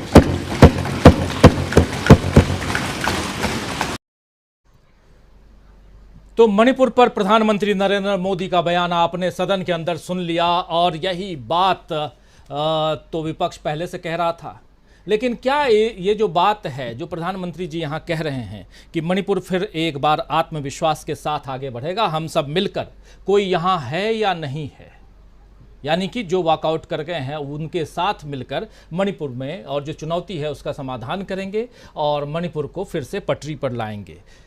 डबल इंजन की सरकार, अमलेंदु उपाध्याय जी, डबल इंजन की सरकार और विपक्ष का साथ पहले से है। विपक्ष पहले से कह रहा है कि आप चाहिए, आप देखिए जितने भाषण विपक्षी दलों के नेताओं के भाषण सुनिए सदन के अंदर, तो विपक्ष के नेता कह रहे थे कि आप एक कमेटी बनाइए और सर्वदलीय कमेटी, और हम जाने के लिए तैयार हैं, विपक्ष साथ देने के लिए तैयार है। आप याद कीजिए कि राहुल गांधी खुद गए थे वहां, उसके बाद इंडिया गठबंधन के नेता वहां गए, उससे पहले और भी कई दलों के नेता स्वतंत्र रूप से गए, उसके अलावा कुछ एनजीओ के लोग भी गए, तो सब तो वहां गए ही थे। प्रधानमंत्री नरेंद्र मोदी की चुप्पी क्यों रही, यही तो सवाल था, यही सवाल देश पूछ रहा था। लेकिन आज कह रहे हैं कि मणिपुर के मामले पर पूरा देश एक साथ है, एक साथ है, तो प्रधानमंत्री जी आप क्यों अलग हैं, यह सवाल तो पूछा जाएगा ना, और यही सवाल तो पूछा जा रहा था। क्या कहेंगे? देखिए राजीव जी, एक तो प्रधानमंत्री ने कहा कि पूरा देश मणिपुर के साथ है, लेकिन उसमें से प्रधानमंत्री को माइनस कर दीजिए, ये कहना चाहते हैं कि भाई मुझे माइनस कर दो, बाकी पूरा देश मणिपुर के साथ है। वरना प्रधानमंत्री को 100 दिन नहीं लग जाते, वो भी अविश्वास प्रस्ताव आने के बाद जो है, और उसमें भी आप तीसरे दिन आ रहे हैं अविश्वास प्रस्ताव पर चर्चा करने के लिए, और जब आपको जवाब देना आपकी संवैधानिक मजबूरी है तब आप आ रहे हैं, और तब आकर के जब विपक्ष चला जाता है तब आप आकर के मणिपुर की बात करते हैं। 1.5 घंटा जो है आप इधर उधर की बातों में बर्बाद करते हैं, और जो अपना जो चुनावी घोषणा पत्र था और जो वायदे आपने किए थे या जो आपने जो काम किए उसका ही आप लीफलेट लेकर के आते हो, आप उसको पढ़ना जारी रखते हैं। तो ये प्रधानमंत्री का मुझे लगता है ये बहुत बड़ा फेल्योर था। मुझे लगता है कि राहुल गांधी के कल के भाषण का प्रधानमंत्री के ऊपर जबरदस्त असर हुआ, और प्रधानमंत्री उस से उबर ही नहीं पाए जो राहुल गांधी के आक्रमण थे, और वो इसलिए मुझे लगता है कि प्रधानमंत्री के ऊपर असर हुआ क्योंकि राहुल गांधी ने जो बातें कही थी वो लगता है कि काफ़ी हद तक सच थी। प्रधानमंत्री का अंतर्मन जो था वो ये स्वीकार करने के लिए कतई तैयार नहीं हो पा रहा था कि राहुल गांधी इतना सच बोल कैसे गए, वो सदन के बीच हो गए, जबकि सारा देश जो था वो राहुल गांधी को सुन रहा था इस तरीके से। तो प्रधानमंत्री के पास उन सवालों के चूंकि कोई जवाब नहीं थे, और इसलिए प्रधानमंत्री ने उन सवालों को कोई जवाब दिए भी नहीं, मतलब थे भी नहीं और दिए भी नहीं, दोनों बातें थी। अगर होते तो प्रधानमंत्री उन सवालों के जवाब निश्चित तौर पर देते, और उनका जो चिर परिचित अंदाज है उस अंदाज में देते। लेकिन प्रधानमंत्री जो थे बिल्कुल उन मसलों पर खामोश रहे, और किसी भी तरीके से विपक्ष के उन सवालों के वो जवाब नहीं दे पाए। अब जो प्रधानमंत्री कह रहे हैं कि साहब पूरा देश साथ है, ये सदन जो है वो साथ है मिलकर के जो यहाँ है और चले गए। अरे भाई, गौरव गोगोई ने जब रखा था अपना अविश्वास प्रस्ताव, उस समय भी उन्होंने ये कहा था कि प्रधानमंत्री जी आप बनाइए कमेटी और हम सब चलने को तैयार हैं, आप भी चलिए, हम भी चलें, विपक्ष भी चले और सत्ता पक्ष भी चले। यही तो बात कही गई थी, और यही कहा गया था कि भाई चूंकि सरकार सुन नहीं रही है, सरकार अपनी बात रख नहीं रही है, और प्रधानमंत्री मणिपुर को कुछ बोलने के लिए तैयार नहीं है, और परिस्थितियां वहां की बहुत ज्यादा खराब हो रही हैं, इसलिए विपक्ष मजबूर हुआ है इस अविश्वास प्रस्ताव को लेकर के आने के लिए। तो जाहिर सी बात है ये सब थी। अब जिस तरीके से अमित शाह जी ने कल बातें की राजीव जी, उसके बाद अगर प्रधानमंत्री भी उन्हीं बातों को आकर के सदन में दोहराएं तो अमित शाह जी का भी समय खराब करना है, प्रधानमंत्री ने अपना समय खराब किया, क्योंकि वो 17 घंटे जो काम करते हैं उसमें से 2 घंटे तो आज यहाँ पर भाषण दे गए उन 17 घंटे में से। अब 15 घंटे पता नहीं उन्होंने काम क्या किया क्या नहीं किया। तो ये समय की बर्बादी थी, देश की भी समय की बर्बादी थी। अगर आपको यही सब बातें करनी थी आप अपनी मन की बात में कर सकते थे ये सारी बातें, सदन का समय खराब करने की सबकी क्या आवश्यकता थी कुल मिलाकर के। तो ये है। दूसरी बात राजीव जी की जो उन्होंने प्रधानमंत्री ने बहुत सारी बातें कही उसमें, और जो सबसे महत्वपूर्ण बात है जो उन्होंने ऑपरेशन ब्लू स्टार को लेकर के जो बातें कही, मेरे सामने राजीव जी 2 खबरें हैं। लालकृष्ण आडवाणी की आत्मकथा आई शायद 2008 में, और उसका पृष्ठ नंबर 430 का हवाला देते हुए एक खबर मेरे सामने रखी हुई है। अकाली दल के नेता हुआ करते थे उस समय सुखदेव सिंह ढींढसा, उनका बयान है उनका, ये किसी हाल में आडवाणी जी की बात स्वीकार्य नहीं है। और आडवाणी जी ने उसमें लिखा है बाकायदा साहब कि उन्होंने जो था वो एक तरीके से कहा है कि ऑपरेशन ब्लू स्टार करने के लिए इंदिरा गांधी को मजबूर किया, मतलब ये उनका जन आंदोलन था। ये शब्द किए हैं उन्होंने इस्तेमाल। और याद होगा जयशंकर जी यहाँ बैठे हुए हैं, मुझे शायद ध्यान पड़ता है हम लोग छोटे छोटे थे सन 82 के आखिर में या सन 83 के शुरू में, बैलगाड़ी पर बैठ करके अटल जी और आडवाणी जी दोनों ने दिल्ली में रैली निकाली थी पंजाब में सेना भेजने की मांग को लेकर के जी। ये फैक्ट्स हैं। और आज भारतीय जनता पार्टी के नेता है कैप्टन अमरिंदर सिंह, 2014 में उनका बयान है कि लालकृष्ण आडवाणी ने ऑपरेशन ब्लू स्टार को समर्थन किया था। प्रधानमंत्री जवाब दिलवाए कैप्टन अमरिंदर सिंह से अगर यही बात है तो। बहरहाल कुल मिला के चूंकि प्रधानमंत्री को बोलने का समय था और विपक्ष भी जा चुका था, तो प्रधानमंत्री कुछ भी बोल सकते हैं चूंकि उनके पास समय है सब कुछ। और देश के इकलौते ऐसे प्रधानमंत्री हैं जो सबसे ज्यादा बोलते हैं, रिकॉर्ड है उनके नाम सबसे ज्यादा बोलने के, तो कुछ भी बोल सकते हैं प्रधानमंत्री, तो कुछ भी बोल के चले गए हैं जी। बहुत सारी बातें यहाँ पर जिसके जो सच्चाई की तह में अगर जाएंगे तो बहुत कुछ यहाँ आंकड़ों के आधार पर, बहुत कुछ तथ्यों के आधार पर असत्य पाया जाएगा, यानी कि गलत पाया जाएगा।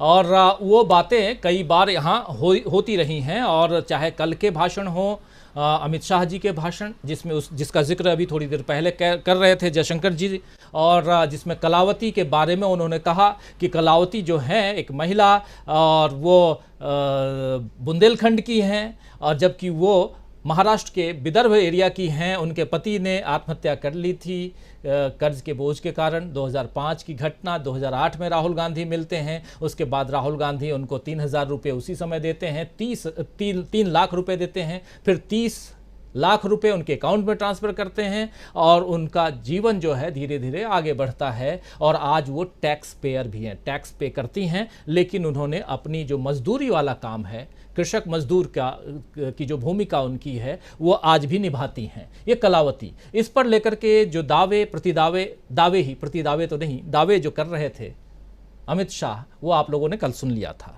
तो ये ऐसी बहुत सारी बातें होती हैं, और किन किन का जिक्र करें, किस बारे में जिक्र ना करें। आना चाहता हूं एक बार प्रशांत टंडन जी आपके पास। और बहुत महत्वपूर्ण बात है कि ये क्या पहली बार हो रहा है, आप लोग बताएंगे, या ऐसा पहले भी हुआ है कि नेता प्रतिपक्ष सस्पेंड हो गया है, नेता प्रतिपक्ष को ही सस्पेंड कर दिया गया है।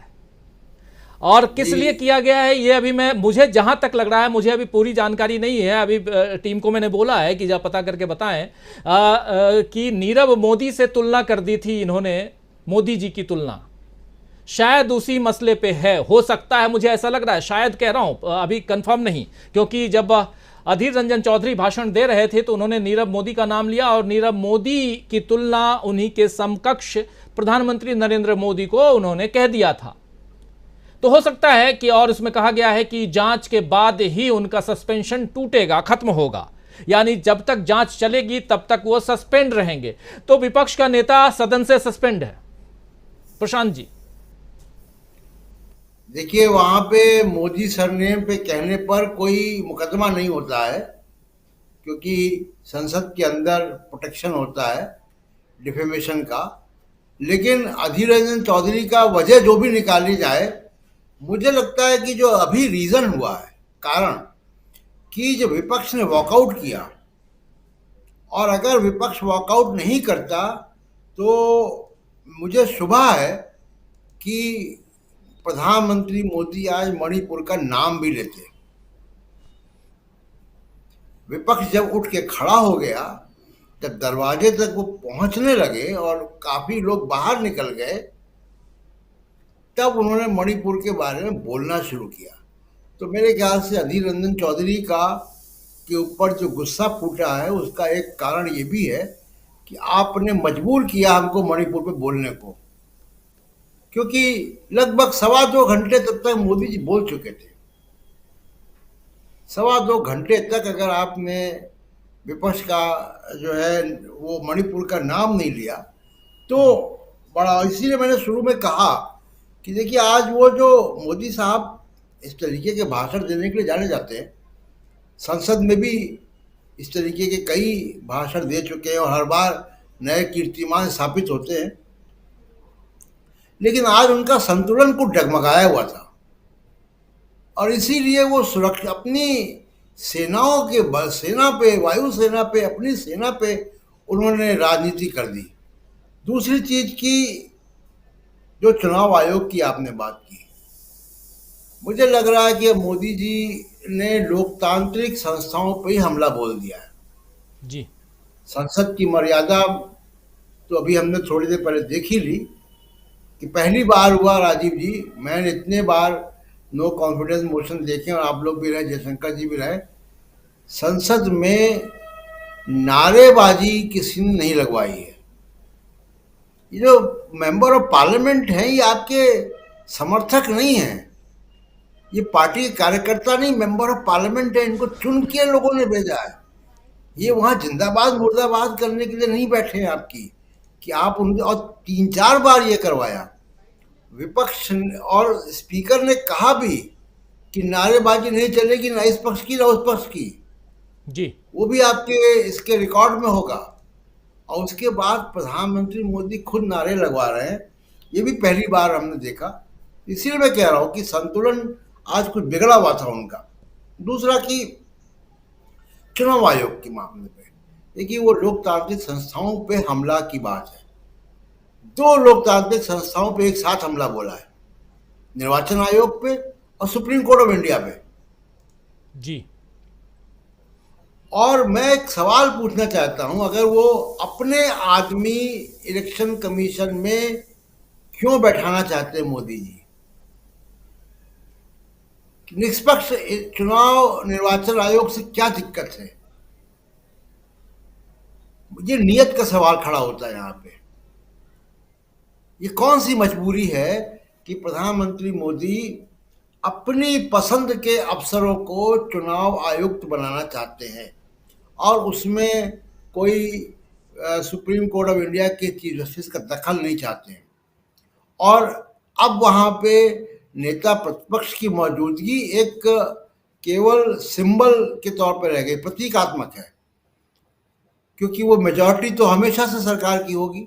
एक मंत्री है प्रधानमंत्री, उन्हीं का मंत्री, तो नेता प्रतिपक्ष की वहाँ पे उस कोरम में मौजूदगी जो है वो एक प्रतीक है कि हो ना हो उसका कोई मतलब नहीं। तो इसलिए मुझे बड़ा ये इसमें एक अचरज हो रहा है कि क्या इनके दिमाग में आ रहा है कि इनको अपने लोग इलेक्शन कमीशन में बैठाने हैं सुप्रीम कोर्ट के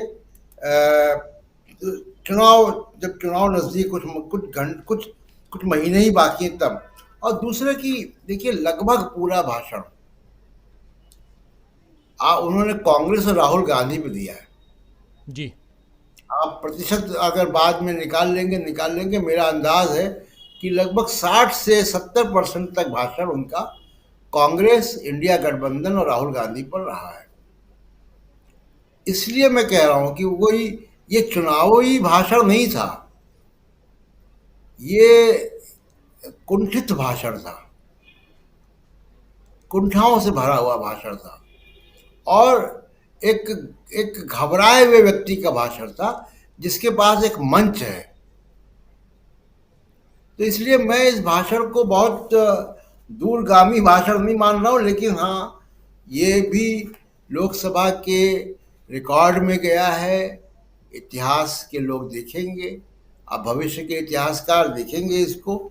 और मुझे नहीं लगता राजीव जी कि इस भाषण का मोदी साहब के समर्थकों के ऊपर बड़ा मनोवैज्ञानिक असर पड़ेगा या उनका समर्थन बड़ा उद्वेलित हो जाएगा या उनको कुछ नए लोगों का समर्थन प्राप्त हो जाएगा या वो बहुत सारे ऐसे लोग जिनकी मोदी साहब इशारा कर रहे दरबारी, तो वो दरबारी इधर भी हैं, वो जो मास्टर स्ट्रोक लिखते हैं। मुझे नहीं लगता कि वो जो मास्टर स्ट्रोक लिखने वाले लोग हैं वो इस भाषण को भी मास्टर स्ट्रोक लिख पाएंगे। जी जी, बिल्कुल बिल्कुल। अधीर रंजन चौधरी को जैसा मेरा अनुमान था कि वही जो उनका भाषण था, उस भाषण में उन्होंने नीरव मोदी से तुलना करना, धृतराष्ट्र की तरह नीरव मोदी, और कुछ ऐसी बातें उन्होंने कही थी जिसको लेकर के ये नागवार गुजरी ये बातें, और अब उनको सस्पेंड कर दिया गया है। यानी अधीर रंजन चौधरी जो लोकसभा में विपक्ष के नेता हैं वो सस्पेंड हो गए हैं। जब तक जाँच चलेगी तब तक वो सस्पेंड रहेंगे। कल सदन का आखिरी दिन है, मानसून सत्र का आखिरी दिन है, और इसके बाद जब जांच पूरी हो जाएगी तो अधीर रंजन चौधरी जो हैं वो वापस आएंगे सदन में। मतलब उनकी उपस्थिति हो सकता है कि अगले सत्र में जो विंटर सेशन होगा उसमें हम देखेंगे। आना चाहता हूं एक बार फिर से जयशंकर जी आपके पास। जयशंकर जी, कैसे देखा जाए प्रधानमंत्री नरेंद्र मोदी के भाषण, और उसमें क्या सही तथ्य हैं, क्या गलत तथ्य हैं, इस पे तो खूब चर्चा होगी और कई बार चर्चा करेंगे हम लोग। लेकिन आज जो कुछ इसके मणिपुर को लेकर के ये चर्चा रखी गई थी, अविश्वास प्रस्ताव, विपक्ष अविश्वास प्रस्ताव लेके आया, विपक्ष को फाइनली वॉकआउट करना पड़ा। लेकिन विपक्ष की तरफ से जो भाषण दिए गए, उस भाषण में कई ऐसे भाषण थे जो लाजवाब थे। इसलिए लाजवाब कहे जा सकते हैं क्योंकि वो बिल्कुल टू द पॉइंटेड, देश में जो कुछ हो रहा है, मणिपुर में जो कुछ हो रहा है, उन मसलों को बहुत नज़दीकी से उजागर किया गया था। प्रधानमंत्री नरेंद्र मोदी से भी ऐसी ही अपेक्षा की गई थी, उम्मीद थी कि वो उन तमाम मसलों को अपने 2 घंटा 13 मिनट के भाषण में लेकर आएंगे। लेकिन प्रधानमंत्री नरेंद्र मोदी यहां कह रहे हैं कि बेंगलुरु में जो बैठक हुई उसमें मैं बहुत संवेदनशील इंसान हूं और संवेदनाएं प्रकट करना चाहता हूं, ऐसी तमाम बातें कह रहे हैं। जहां यूपीए का अंतिम संस्कार कर दिया गया, ऐसी बातें अगर कर रहे हैं तो ये और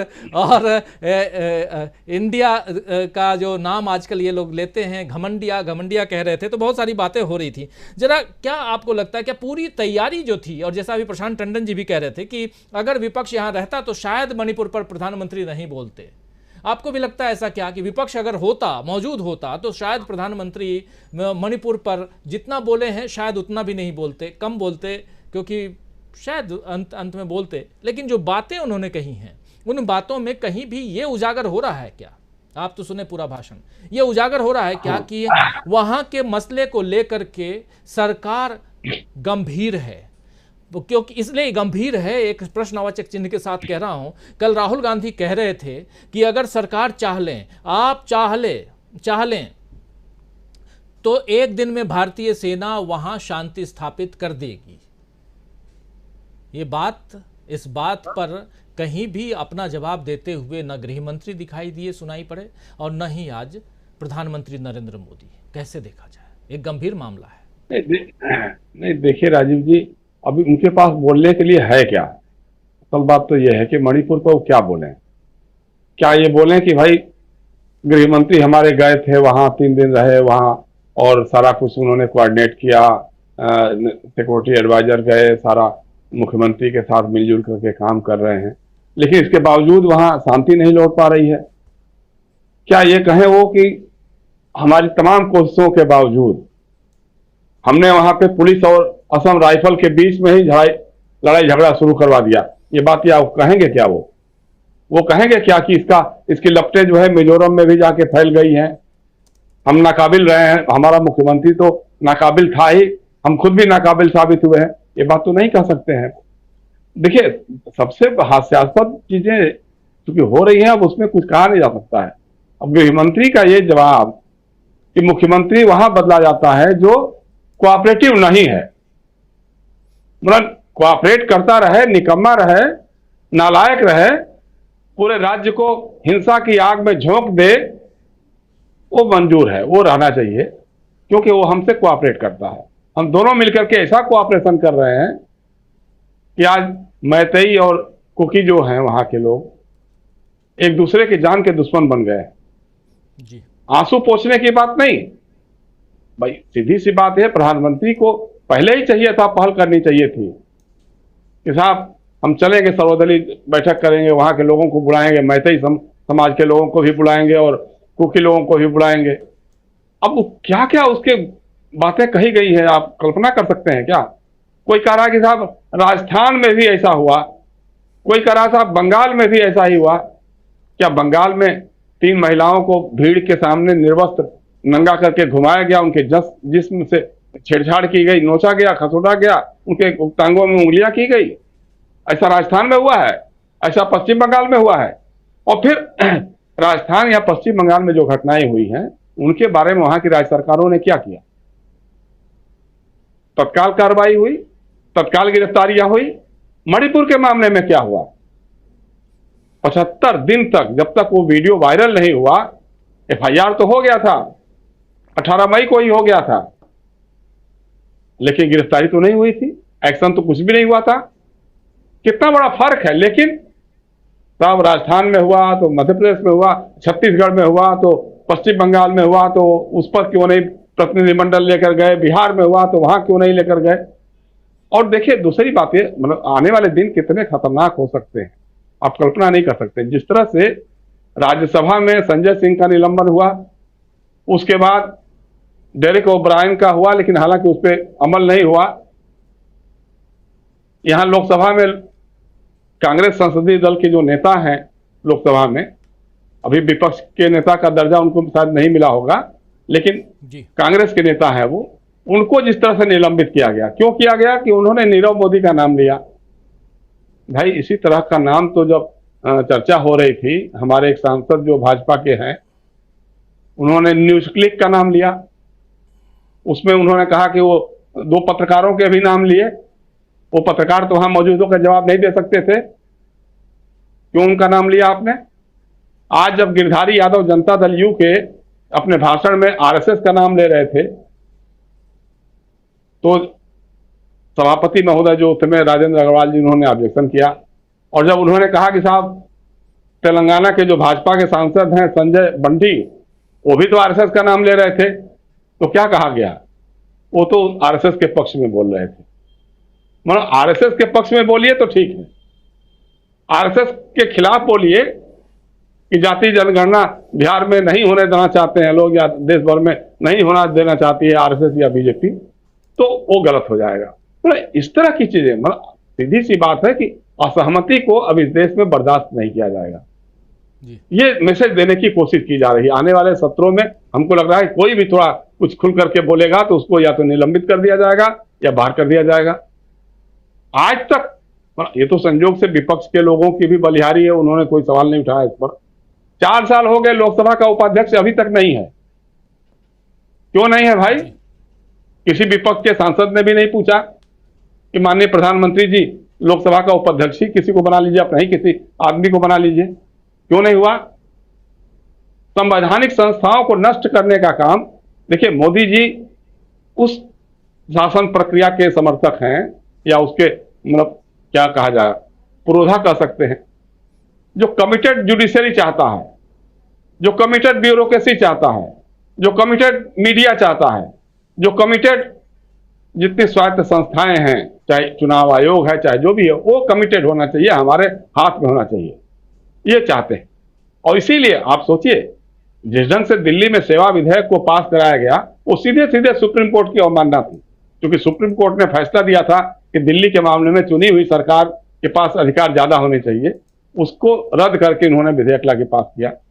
चुनाव आयोग के मामले में कि तटस्थ दिखाई दे, स्वायत्त शासी संस्था है चुनाव आयोग, उसकी एक तटस्थता, उसकी निष्पक्षता दिखाई दे, इसलिए सुप्रीम कोर्ट ने के 5 जजों की बेंच ने व्यवस्था की थी कि साहब प्रधानमंत्री रहेंगे, चीफ जस्टिस ऑफ इंडिया रहेंगे और विपक्ष के नेता रहेंगे। अब विपक्ष के नेता के कह करके हो सकता है कह देंगे कि साहब विपक्ष का नेता तो कोई है ही नहीं है, तो हम किसको बुलाएंगे?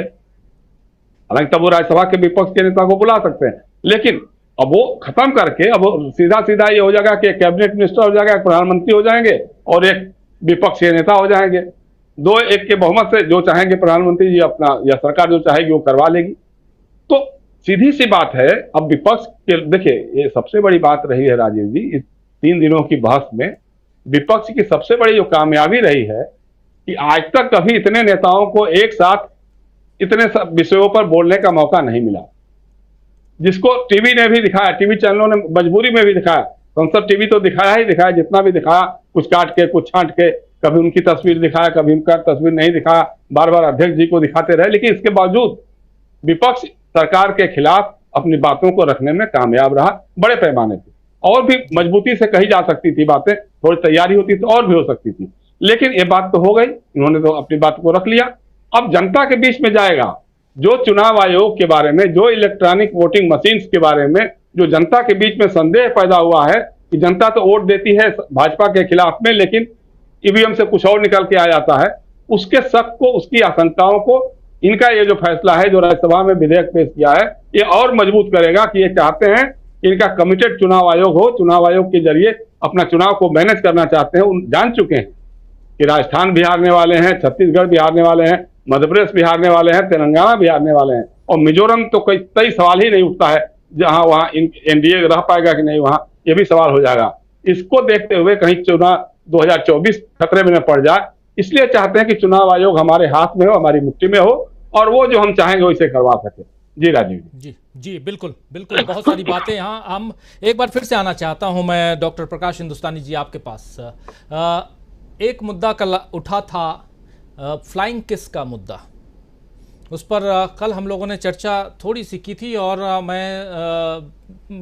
लोग ही क्योंकि चूँकि वो मामला ऐसा है कि कहीं भी रिकॉर्ड में नहीं है, वो सदन के अंदर का मामला भी नहीं है वैसा, और कुछ वैसा मामला था नहीं, और राहुल गांधी के भाषण को कहीं ना कहीं उससे किनारा करने के लिए एक मामला ये सामने लाया गया था। क्या हम अब जो कुछ चल रहा है डॉक्टर प्रकाश हिंदुस्तानी जी, मैं उस फ्लाइंग किस पे नहीं जाना चाहता हूं, क्योंकि एक बिल्कुल सोची समझी रणनीति के तहत राहुल गांधी को फिर से डिफेम करने की कोशिश वो थी, और उस पे कहीं ना कहीं सत्ता पक्ष नाकाम होता हुआ दिखाई दिया है, और बहुत घबराहट में सत्ता पक्ष दिखाई भी दिया जब राहुल गांधी भाषण दे रहे थे। आप बॉडी लैंग्वेज और तमाम चीज़ों को देखिए, साफ समझ में आता है। लेकिन आज फिर जब आखिरी दौर का, जब आखिरी ओवर में जब बैटिंग चल रही थी, और जिसमें प्रधानमंत्री नरेंद्र मोदी चौके छक्के की बात भी कर रहे थे, वहाँ पे कैसे देखा जाए अब यहाँ से, चूंकि अब कल वो ख़त्म हो जाएगा, ये संसद का जो सत्र है ये ख़त्म हो जाएगा, और चुनावी मोड में सब आ जाएंगे पूरा का पूरा, क्योंकि अब विंटर सेशन तक कोई भी मतलब विंटर सेशन में जाने से पहले चुनाव है, 5 राज्यों के चुनाव है, जिसका जिक्र अभी कर रहे थे जयशंकर गुप्त जी, और आप चुनावी राज्य में बैठे हुए हैं। आपसे बेहतर और कौन समझेगा कि मध्य प्रदेश में आप बैठे हैं, वहां भी चुनाव है। उस हिसाब से अब यहां से जो प्रधानमंत्री नरेंद्र मोदी का भाषण है, उस भाषण को इन 5 राज्यों के चुनाव के हिसाब से भी देखा जाए। क्या प्रधानमंत्री नरेंद्र मोदी यहां से 5 राज्यों के चुनाव पर भी कुछ कहीं ना कहीं अपना असर डालना चाहते थे, ये माना जाए, या यहां से प्रधानमंत्री नरेंद्र मोदी 2024 पर नजरें गड़ाए हुए थे? कैसे देखा जाए इसको? मुझे लगता है कि प्रधानमंत्री नरेंद्र मोदी का ध्यान 2024 के चुनाव पर है, राज्यों के चुनाव पर उनके श्रीपद सालारों का ध्यान है। लेकिन नरेंद्र मोदी का भाषण आज सूर्यवंशम की तरह लगा, जो 7वीं बार टीवी पे आई, लोगों ने देखा, उन्होंने इस तरह वही भाषण सुना जैसे सूर्यवंशम फिल्म देखते हैं टीवी पे। बात यह है कि प्रधानमंत्री जी ने कोई नई बात नहीं कही, लेकिन उन्होंने समय पूरा लिया। उन्हें एक बड़ा शौक है कि वो टीवी में आप वही रहें, और आप टेलीविजन चैनल संसद टीवी की खूबी देखिए कि जब मोदी जी बोलते हैं तब उनका जो स्विचर है वो स्विच ऑफ ऑन नहीं करता, यानी मोदी जी पर ही कैमरा रहता है अधिकतम समय। लेकिन अगर राहुल गांधी बोलते हैं तो वो स्विचर नौकरी करने लगता है बिल्कुल, कि कहीं राहुल गांधी भाषण देते हुए नजर ना आ जाए, राहुल गांधी कोई बात कहते नजर ना आए। लेकिन अचरज ये है कि जब राहुल गांधी ने फ्लाइंग किस दी तो दर्जनों कैमरों में से कोई एक कैमरा भी उसे कवर नहीं कर पाए कि राहुल गांधी फ्लाइंग किस दे रहे हैं। हेमा मालिनी ने बयान दिया कि मैंने तो देखा नहीं उन्हें फ्लाइंग किस देते हुए। तो मतलब ये फ्लाइंग किस ऐसा था जो केवल स्मृति ईरानी को नजर आया और किसी को नजर नहीं आया। वो अदृश्य फ्लाइंग किस था, एक अलग तरह का फ्लाइंग किस था, ऐसा रहा होगा। आज प्रधानमंत्री मोदी जी ने जो भी बातें कही वो बातें ये थी कि मैं बहुत महान हूं, मेरी सरकार के विरोधी जो हैं वो बिल्कुल दुर्भाग्यशाली लोग हैं। भविष्य केवल बीजेपी का है, भविष्य केवल एनडीए का है, और ये इंडिया वाले लोग या यूपीए वाले लोग बहुत ही देश विरोधी तत्वों से मिले हुए हैं। विदेश में जाके ये भारत की बदनामी करते हैं।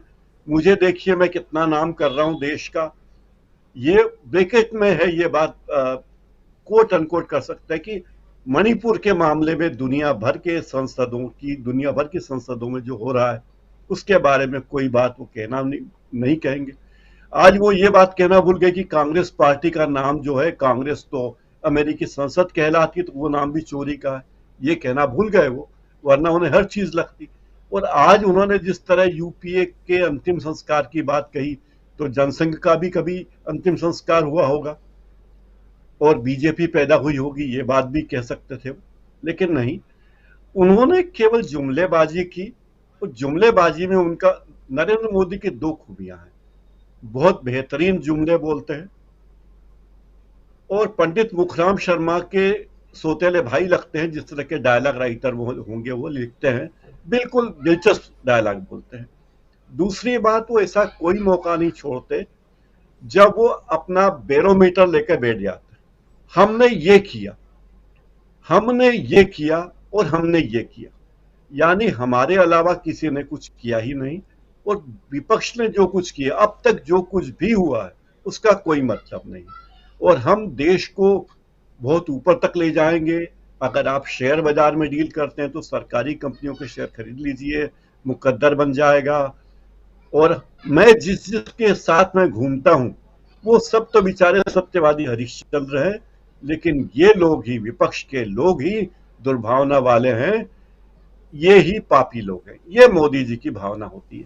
तो उन्होंने मोटे तौर पर उन्होंने कोई ऐसी बात नहीं की, लेकिन पूरी बातें विपक्ष का मजाक उड़ाना और अपनी जय जयकार करना, ये कहना वो नहीं भूले। राजीव जी, जब विपक्ष बाहर आया तो प्रेस कॉन्फ्रेंस की विपक्ष में भी कांग्रेस पार्टी की तरफ से गौरव गोगोई ने कुछ जो बातें रखी थी उस समय लाइव आपको सुनाया था। आखिर का पार्ट था।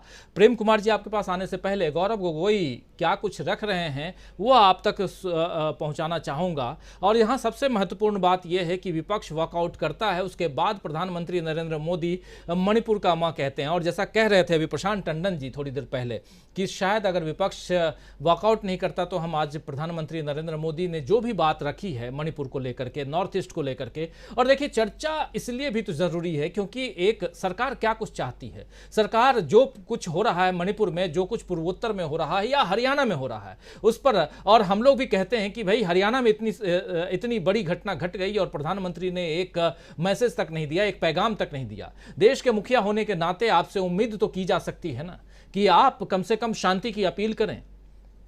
ट्रेन में एक घटना घट जाती है, एक इंसान जाकर के और कपड़े से पहचानता है, उसके हुलिया से पहचानता है और जान ले लेता है, और उसके बाद अगर प्रधानमंत्री कुछ न कहें, सिंगोल की स्थापना करते हैं, नए आप संसद भवन का उद्घाटन करते हैं और वहीं से 500 मीटर की दूरी पर लड़कियां जो हैं वो पैरों तले कुचली जा रही हैं, उनको घसीटा जा रहा है सड़कों पे, पहलवान लड़कियों की बात कर रहा हूं, और आप उस पर भी कुछ नहीं कहते हैं। किसानों का आंदोलन था, आप याद कीजिए कि लंबा वक्त तक चला, 13 महीने तक किसानों का आंदोलन चलता है, लेकिन जब चुनाव का वक्त आता है तब प्रधानमंत्री नरेंद्र मोदी कहते हैं कि शायद मुझसे ही भूल हो गई थी, मैं नहीं पहचान पाया, और इसलिए वो तीनों कानून को वापस ले लेते हैं। तो ये जो हठधर्मिता है प्रधानमंत्री की, एक जो हठीपन है, क्या लोकतंत्र में ये हठीपन होना चाहिए या ये राजतंत्र की तरफ बढ़ता हुआ कदम दिखाई देता है? इस पर भी आपसे चर्चा करना चाहूंगा, लेकिन उससे पहले गौरव गोगोई क्या कुछ कह रहे थे जरा सुन लेते हैं। अभी मंत्री परिषद पर अविश्वास प्रस्ताव पर प्रधानमंत्री मोदी जी पिछले 2 घंटों से अपनी बात रख रहे हैं। ये अविश्वास प्रस्ताव इंडिया अलायंस के एक सदस्य होने के नाते मैंने लोकसभा में पेश किया। इस अविश्वास प्रस्ताव के 2 कारण थे। पहला कारण कि मणिपुर को इंसाफ मिलनी चाहिए। दूसरा कारण कि देश के संसद की मर्यादा को बचाने के लिए प्रधानमंत्री मोदी जी को विवश करना पड़ेगा कि वो सदन में आकर अपना मौन व्रत तोड़े। दूसरा उद्देश्य सफल रहा। इतने दिनों के संघर्ष के बाद,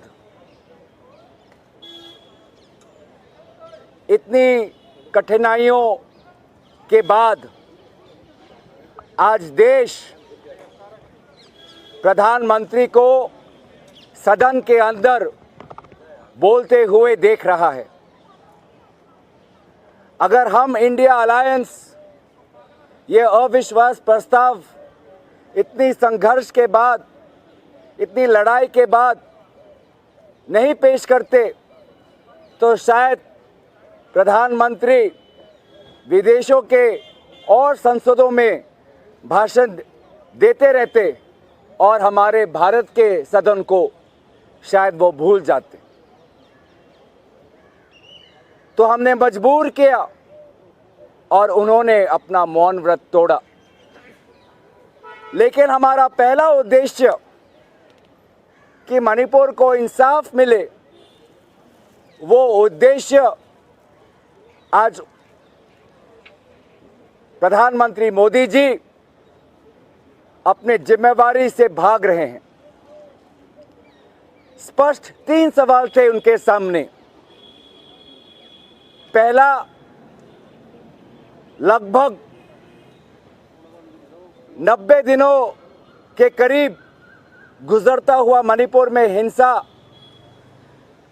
को स्वयं नियंत्रण करने के लिए वो एक बार भी मणिपुर क्यों नहीं गए?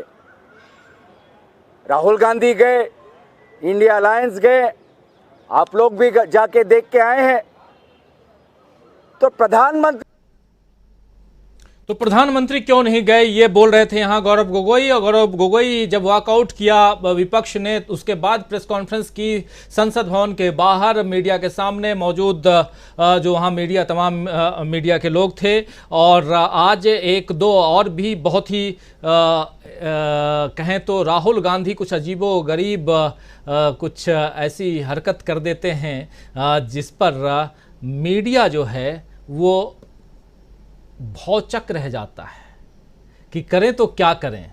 राहुल गांधी से मीडिया के लोग जो हैं वो खड़े होकर के बाइट चाह रहे थे कि आप कुछ बोलिए कुछ बोलिए। राहुल गांधी बिल्कुल सावधान मुद्रा में खड़े हो गए और फिर बिना कुछ बोले हुए चल दिए। ऐसा एक नहीं बल्कि पिछले 3 दिनों में 3 बार हो चुका है।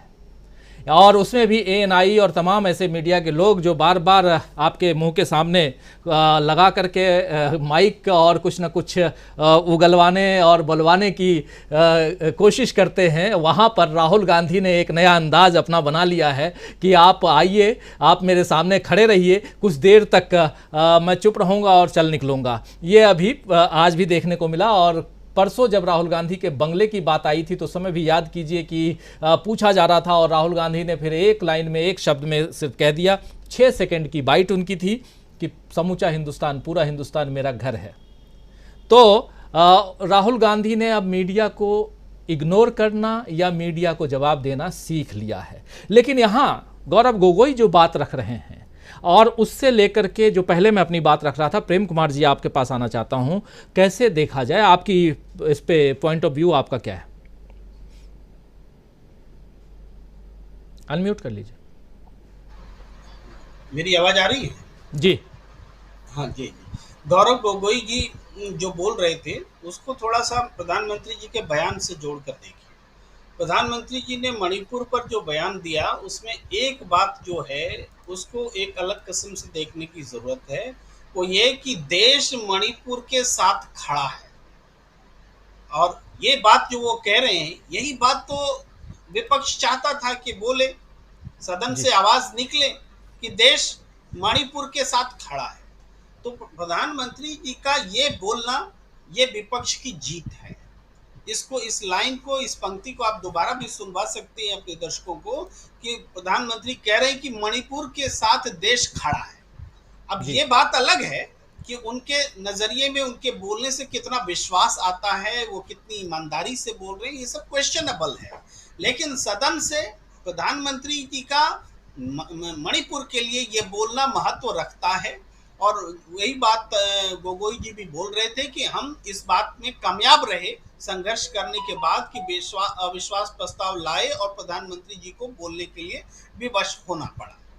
तो इस हिसाब से हम देखें तो राजनीतिक जीत का संदेश लेकर के विपक्ष निकला है, चाहे जिस परिस्थिति में भी प्रधानमंत्री जी को बोलना पड़ा है। लेकिन जो कुछ बोला है उससे मणिपुर के लोगों में कोई उम्मीद जगेगी ऐसा नहीं दिखता। उससे जो कुछ वहां घटनाएं घट रही हैं उसकी जिम्मेदारी ओन नहीं की गई है, बल्कि ये बताया गया है कि पहले तो ऐसी घटनाएं होती रही हैं, अभी भी हो रही हैं, ये भाव निकला है प्रधानमंत्री जी के भाषण से। जब वो उल्लेख करते हैं अमित शाह जी के भाषण से, दोनों भाषणों को जोड़ लीजिए। तो इस तरीके से हम तो बाकी हिस्सों पर कह ही रहे हैं कि प्रधानमंत्री जी का जो भी भाषण है चुनावी भाषण है, और उस हिसाब से। लेकिन विपक्ष ने मणिपुर के मुद्दे पर जिस तरीके से प्रधानमंत्री को ग्रिल किया, वो ग्रिल हुए, उनको बोलना पड़ा, और उनके बोलने के बावजूद एक निराशा का संचार हुआ है मणिपुर के लोगों में, क्योंकि कोई उम्मीद जगती नहीं दिख रही है। सूरज उगेगा, लेकिन वो तो नियम है, अपने समय पर सूरज उगेगा ही। मेरा कोई प्रयास नहीं होगा शांति के लिए, शांति का सूरज अपने आप समय के साथ उग जाएगा, यही प्रधानमंत्री जी बोल रहे हैं। जी, शांति का सूरज अपने आप उग जाएगा, और ये प्रधानमंत्री नरेंद्र मोदी आज बोल रहे थे। प्रधानमंत्री नरेंद्र मोदी को ये भी है कि विपक्ष का साथ मिले, लेकिन विपक्ष का साथ तो तब मिलेगा जब आप विपक्ष के साथ उस प्रेम और सद्भाव को, सौहार्द को बनाए रखने की कोशिश करेंगे। लेकिन क्या ऐसा होता है? एक बड़ा सवाल है। अमलेंदु जी, क्लोजिंग कमेंट आपसे चाहूँगा, क्या ऐसा होता है? विपक्ष जो है अमलेंदु जी, या तो आप सत्ता पक्ष के साथ जुड़ जाइए, आप उनकी टीम का हिस्सा बन जाइए, या आपके ऊपर यहाँ एक्सटेंशन के काफ़ी लोग हैं, एक्सटेंशन वाले जो हैं वो आपके ऊपर दबाव बनाएंगे। देखिए राजीव जी, होता तो बहुत कुछ है और बहुत कुछ नहीं भी होता है। प्रधानमंत्री जो बातें कह रहे हैं उसका क्या अर्थ है, तो प्रधानमंत्री समझे कुल मिलाकर के। लेकिन प्रधानमंत्री ने आखिर में जैसे कहा कि मणिपुर जो है वो, मणिपुर के साथ पूरा देश खड़ा हुआ है। अगर प्रधानमंत्री को इतनी बात कहनी थी तो 2.25 घंटा जो था वो बर्बाद करने की आवश्यकता थी ही नहीं। इस बात को शुरू में ही प्रधानमंत्री कह पूरा देश मणिपुर के साथ खड़ा हुआ है। आप जो है इधर उधर की बातें भी करेंगे और ये भी बताएंगे कि मणिपुर के साथ जो पूरा देश भी खड़ा हुआ है, तो प्रधानमंत्री की जो दोहरा रवैया है इस मसले को लेकर के वो साफ जाहिर हुआ। इसका मतलब ये हुआ कि प्रधानमंत्री का जो आखिरी शब्द थे कि पूरा देश मणिपुर के साथ खड़ा हुआ है, वो फर्जी थे एक तरीके से बिल्कुल। और प्रधानमंत्री ने जो बाकी 2.25 घंटे बातें की इधर उधर की, वो इसका मतलब प्रधानमंत्री के वक्तव्य की असली बातें थी। इसको इसी तरीके से समझा जा सकता है। मुझको तो ऐसा ही लगता है कि प्रधानमंत्री के मन में क्या था, प्रधानमंत्री क्या कहना चाहते थे, ये तो प्रधानमंत्री यानी इसमें हम तो कुछ कह नहीं सकते हैं। लेकिन जिस तरीके से प्रधानमंत्री ने आज राजीव जी सदन में बातें की हैं सब मिला करके, वो साफ जाहिर करता है कि इतने गंभीर मसले पर भी प्रधानमंत्री जो है इसको हंसी और मजाक में उड़ाना चाहते थे। यानी 2.25 घंटा उन्होंने जो मणिपुर जैसे गंभीर मसले को हंसी और मजाक में उड़ाने की कोशिश की, और पूरा जो सत्ता पक्ष था वो खिलखिला के हंसता रहा। यानी मणिपुर की घटना ऐसी थी जिस पर सत्ता पक्ष को हंसना जरूरी था, खिलखिलाना जरूरी था, प्रधानमंत्री का कटाक्ष करना जरूरी थे। मुझे लगता है कि प्रधानमंत्री को ये आत्मावलोकन और आत्मालोचन जो है इस करने की आवश्यकता है कि इतने गंभीर मसले पर प्रधानमंत्री ने जिस हल्की तरीके की बातें की हैं, ये भारत जैसे दुनिया के सबसे बड़े लोकतंत्र के प्रधानमंत्री को किसी भी हाल में शोभा नहीं देता है। नरेंद्र मोदी को शोभा दे सकता है, एक व्यक्ति नरेंद्र मोदी को शोभा दे सकता है, लेकिन भारत के प्रधानमंत्री को कतई शोभा नहीं दे सकता है कि इतने गंभीर मसले पर प्रधानमंत्री इतनी हल्की तरीके की बातें करें। तो मिला के राजीव जी, मुझे लगता है कि देश जो है वो गंभीर अंधेरे के रास्ते पे है, और जिस तरीके की चीज़ें हो रही हैं उससे देखा जाएगा कि ये देश किस तरीके से निपटता है, किस तरीके से चीज़ें होती हैं, जनता के हाथ में कितना है और जनता के हाथ से क्या क्या छीना जाता है, ये भी देखने वाला समय तय करेगा। लेकिन कुल मिलाकर के जो मणिपुर को, पूरे देश को मणिपुर बनाने की तैयारियां जो की जा रही हैं, वो काफ़ी गंभीर खतरे का संकेत देती है। जी बिल्कुल बिल्कुल, एक जो आखिरी लाइन आपकी है वो बहुत महत्वपूर्ण लाइन है, और मणिपुर के बाद जो हरियाणा में हुआ, मेवात नूह में हुआ, वैसी घटना और ना हो, ये इसकी चिंता होनी चाहिए सरकारों को, लोकल सरकारों को भी और केंद्र सरकार को तो ज़रूर। और लॉ एंड ऑर्डर जो है वो बरकरार रहे। और दूसरी तरफ चुनाव का वक्त है और चुनाव आयोग पर निगाहें टिकी हैं सरकार की, और नया बिल जिसकी शुरुआत में हमने चर्चा की थी कि एक नया बिल लेकर के सरकार आज राज्यसभा में उसको पेश कर दिया गया है, और उस अध्यादेश के मुताबिक अब CJI यानी चीफ जस्टिस ऑफ इंडिया चुनाव आयुक्त की नियुक्ति का जो पैनल है 3 लोगों का, जिसमें CJI होते हैं और उनके अलावा प्रधानमंत्री होते हैं और नेता प्रतिपक्ष या विपक्ष कहें वो होता है, यानी कि आज की तारीख में अधीर रंजन चौधरी।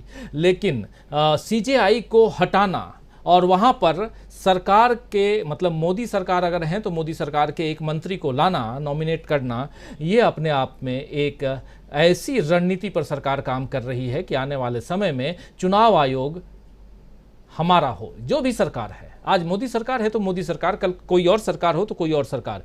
नियम जो है वो उसी हिसाब से होने चाहिए जहाँ एक बैलेंस हो। तो क्या यहाँ बैलेंस दिखाई देता है?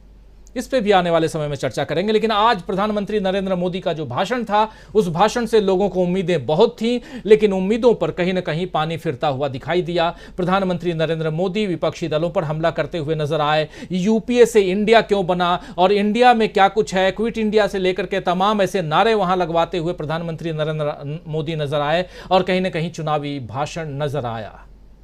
चुनावी भाषण से निकलकर लोगों को महंगाई, बेरोजगारी और देश की जो समस्याएं हैं, तमाम समस्याएं, उस पर चर्चा करना ज़रूरी होता और लोग सुनते तो अच्छा लगता। खैर, इस कार्यक्रम को समाप्त करूं उससे पहले बहुत शुक्रिया अदा करना चाहता हूं डॉक्टर प्रकाश हिंदुस्तानी जी, जयशंकर गुप्त जी, प्रशांत टंडन जी, हमारे साथी अमलेंदु उपाध्याय जी, और साथ में जुड़े थे प्रेम कुमार जी। आप सबको बहुत बहुत शुक्रिया, बहुत धन्यवाद इस गंभीर चर्चा में हिस्सा लेने के लिए, भाग लेने के लिए। और आप तमाम साथी जो हमारे साथ बने हुए हैं, जुड़े हुए हैं।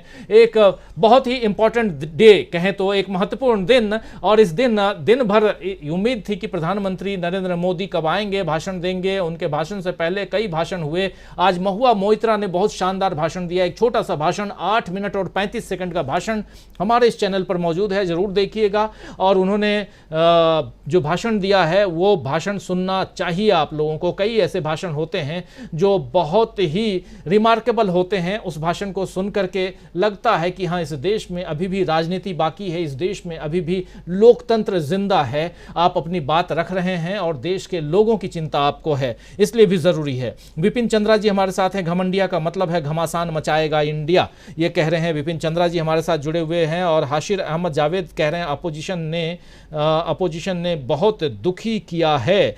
और दीपक शिंदे जी हैं हमारे साथ में। हमारे साथ लेजी साहब हैं जिनके बारे में तमाम लोग कह रहे हैं कि इन्हें ब्लॉक कर दें, लेकिन बहुत कोशिश करता हूं मैं कि तब तक ब्लॉक ना करूं किसी को जब तक कि वो अपशब्दों पे ना आ जाएं। तो अपशब्दों का आप लोग इस्तेमाल मत कीजिए, लेकिन पक्ष विपक्ष कोई दिक्कत नहीं है। आप मेरी बातों से सहमत हों या असहमत हों, ये मायने नहीं रखता। मायने ये रखता है कि हम और आप मिल करके एक मंच पे कम से कम एक दूसरे की बात सुन तो रहे हैं। सुनने की यहाँ पर जो सबसे बड़ी चीज़ है कि इतनी क्षमता होनी चाहिए, इतनी हिम्मत होनी चाहिए कि हम एक दूसरे की बात सुन पाएँ। आप मेरा विरोध कर रहे हैं या हम आपका विरोध कर रहे हैं, तो कम से कम इतना तो हो। अजय कुमार मोहापात्रा जी हैं, thanks for Rajiv ji and DB live के कुछ का सच ओपन डिस्कशन। गुड नाइट आपको भी। और कंवर लाल बोदाना जी हैं, शायद आज संसद में पार्टी की आम सभा थी, कह रहे हैं। सबके देखिए, यह सबके विचार हैं और इन विचारों को भी रखना ज़रूरी है। बहुत सही विचार आप लोगों के, जो भी विचार हों हम आप तक रखते हैं। लक्ष्मण कुमार दास हैं हमारे साथ में, नितिन अरोड़ा हमारे साथ में हैं, नरेंद्र यादव जी हमारे साथ बने हुए हैं, सैयद जाफ़र साहब हमारे साथ बने हुए हैं, हमारे साथ बने हुए हैं जावेद खान मयूर। 3 महीनों से जलता एक राज्य, सैकड़ों मौतें, हज़ारों विस्थापित और संसद में लग रहे ठहाके, ये सरकार मणिपुर की जनता का विश्वास तो पहले ही खो चुकी थी, आज इन्होंने देश का भी विश्वास खो दिया है। ये कहना है जावेद खान मयूर का। और हमारे साथ हैदर मुल्ला साहब हैं, हमारे साथ में सैयद अब्दुल मुगनी साहब हैं, हमारे साथ में देवेंद्र चटर्जी हैं, नरसिंह कुंदलवाल साहब हैं। कह रहे हैं कि अविश्वास प्रस्ताव पर मोदी ने सिर्फ और सिर्फ मात्र कांग्रेस विपक्ष व पिछली सरकार को ही कोसा, मणिपुर एवं नूह दंगों पर न ही एक शब्द बोला, न ही शांति की अपील की। ये कह रहे हैं नरसिंह साहब। और ऐसे ही नितिन अरोड़ा हैं, we request educated and literate person to govern, this is what happens when we choose otherwise. ये कह रहे हैं। तो अलग अलग लोगों के विचार। और उसमें रविशंकर माखले साहब छत्तीसगढ़ से जुड़े हुए हैं। अखिल स्वामी एंड दीपक पाचपोर जी को मिस किया 2 दिन से, कह रहे हैं रविशंकर माखले साहब। और देवेंद्र चटर्जी जी हमारे साथ हैं। सुनील कुमार साहब लिख रहे हैं, very good decision of India alliance to walk out the speech of mister Modi during no confidence motion in parliament. ये कह रहे हैं सुनील कुमार साहब जो जुड़े हुए हैं हमारे साथ। राय मोहन सिन्हा साहब हैं, राजीव जी आज स्पीकर भी मोदी का स्पीच डिसलाइक करते देखे हैं। स्पीकर साहब को भी मोदी जी का स्पीच जो है उनका भाषण डिसलाइक पसंद नहीं आ रहा था, लिख रहे हैं। और चौधरी नरेश कुमार हैं हमारे साथ में, तोता जितना पढ़ा होता है उतना ही बोलता है, योग्यता अनुसार डिग्री के अनुसार बोलता है। हासिर अहमद जावेद साहब हमारे साथ में, नरेंद्र यादव जी हमारे साथ में, नरेंद्र सुथार हमारे साथ में हैं। कह रहे हैं कि मणिपुर को जलाना कांग्रेस की साल है, लिख रहे हैं।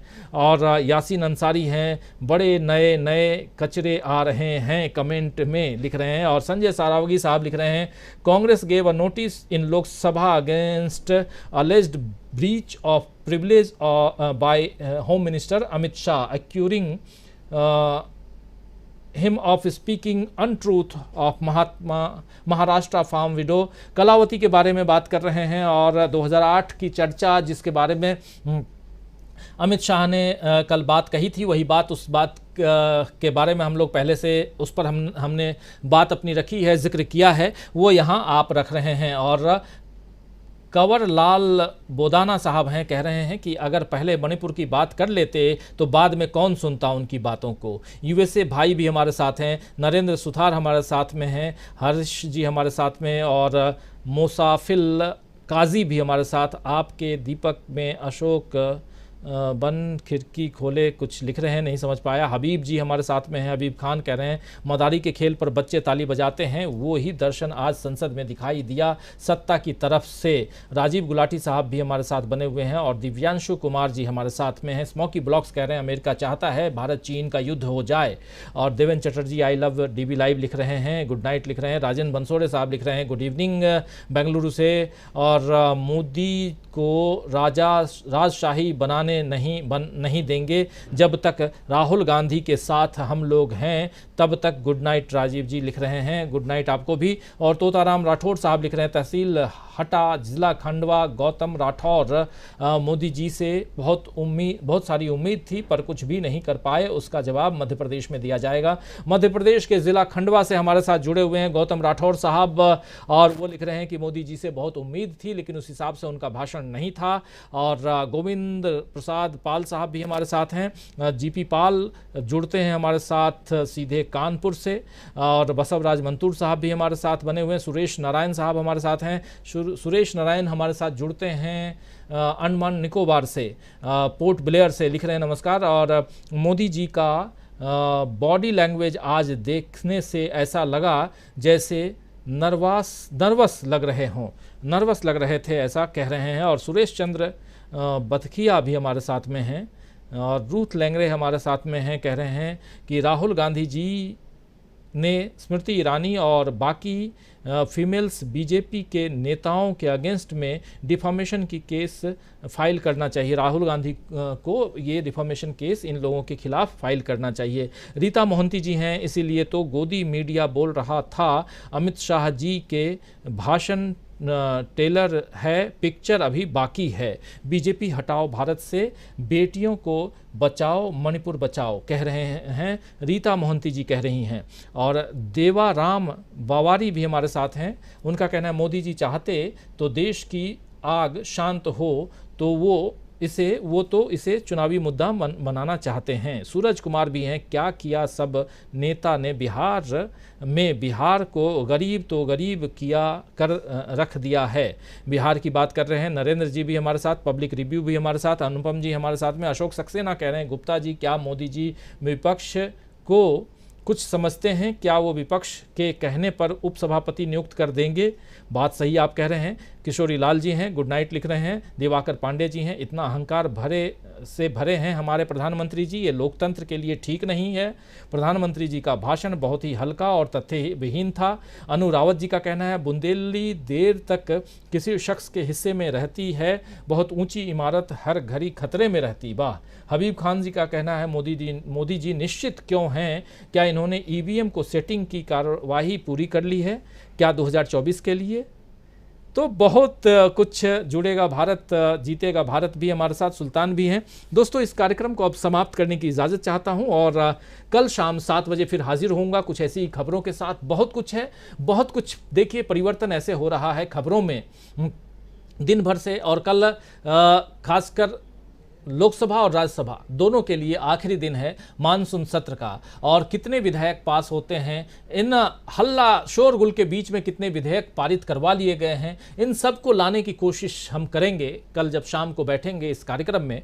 तो आप लोगों से गुजारिश है कि आप लोग जुड़िए कल शाम को भी, और ज़्यादा से ज़्यादा संख्या में जुड़िए, और अगर आपको हमारा कार्यक्रम पसंद आता है तो इसे शेयर कीजिए, लाइक भी कीजिए और सब्सक्राइब भी कीजिए हमारे चैनल को।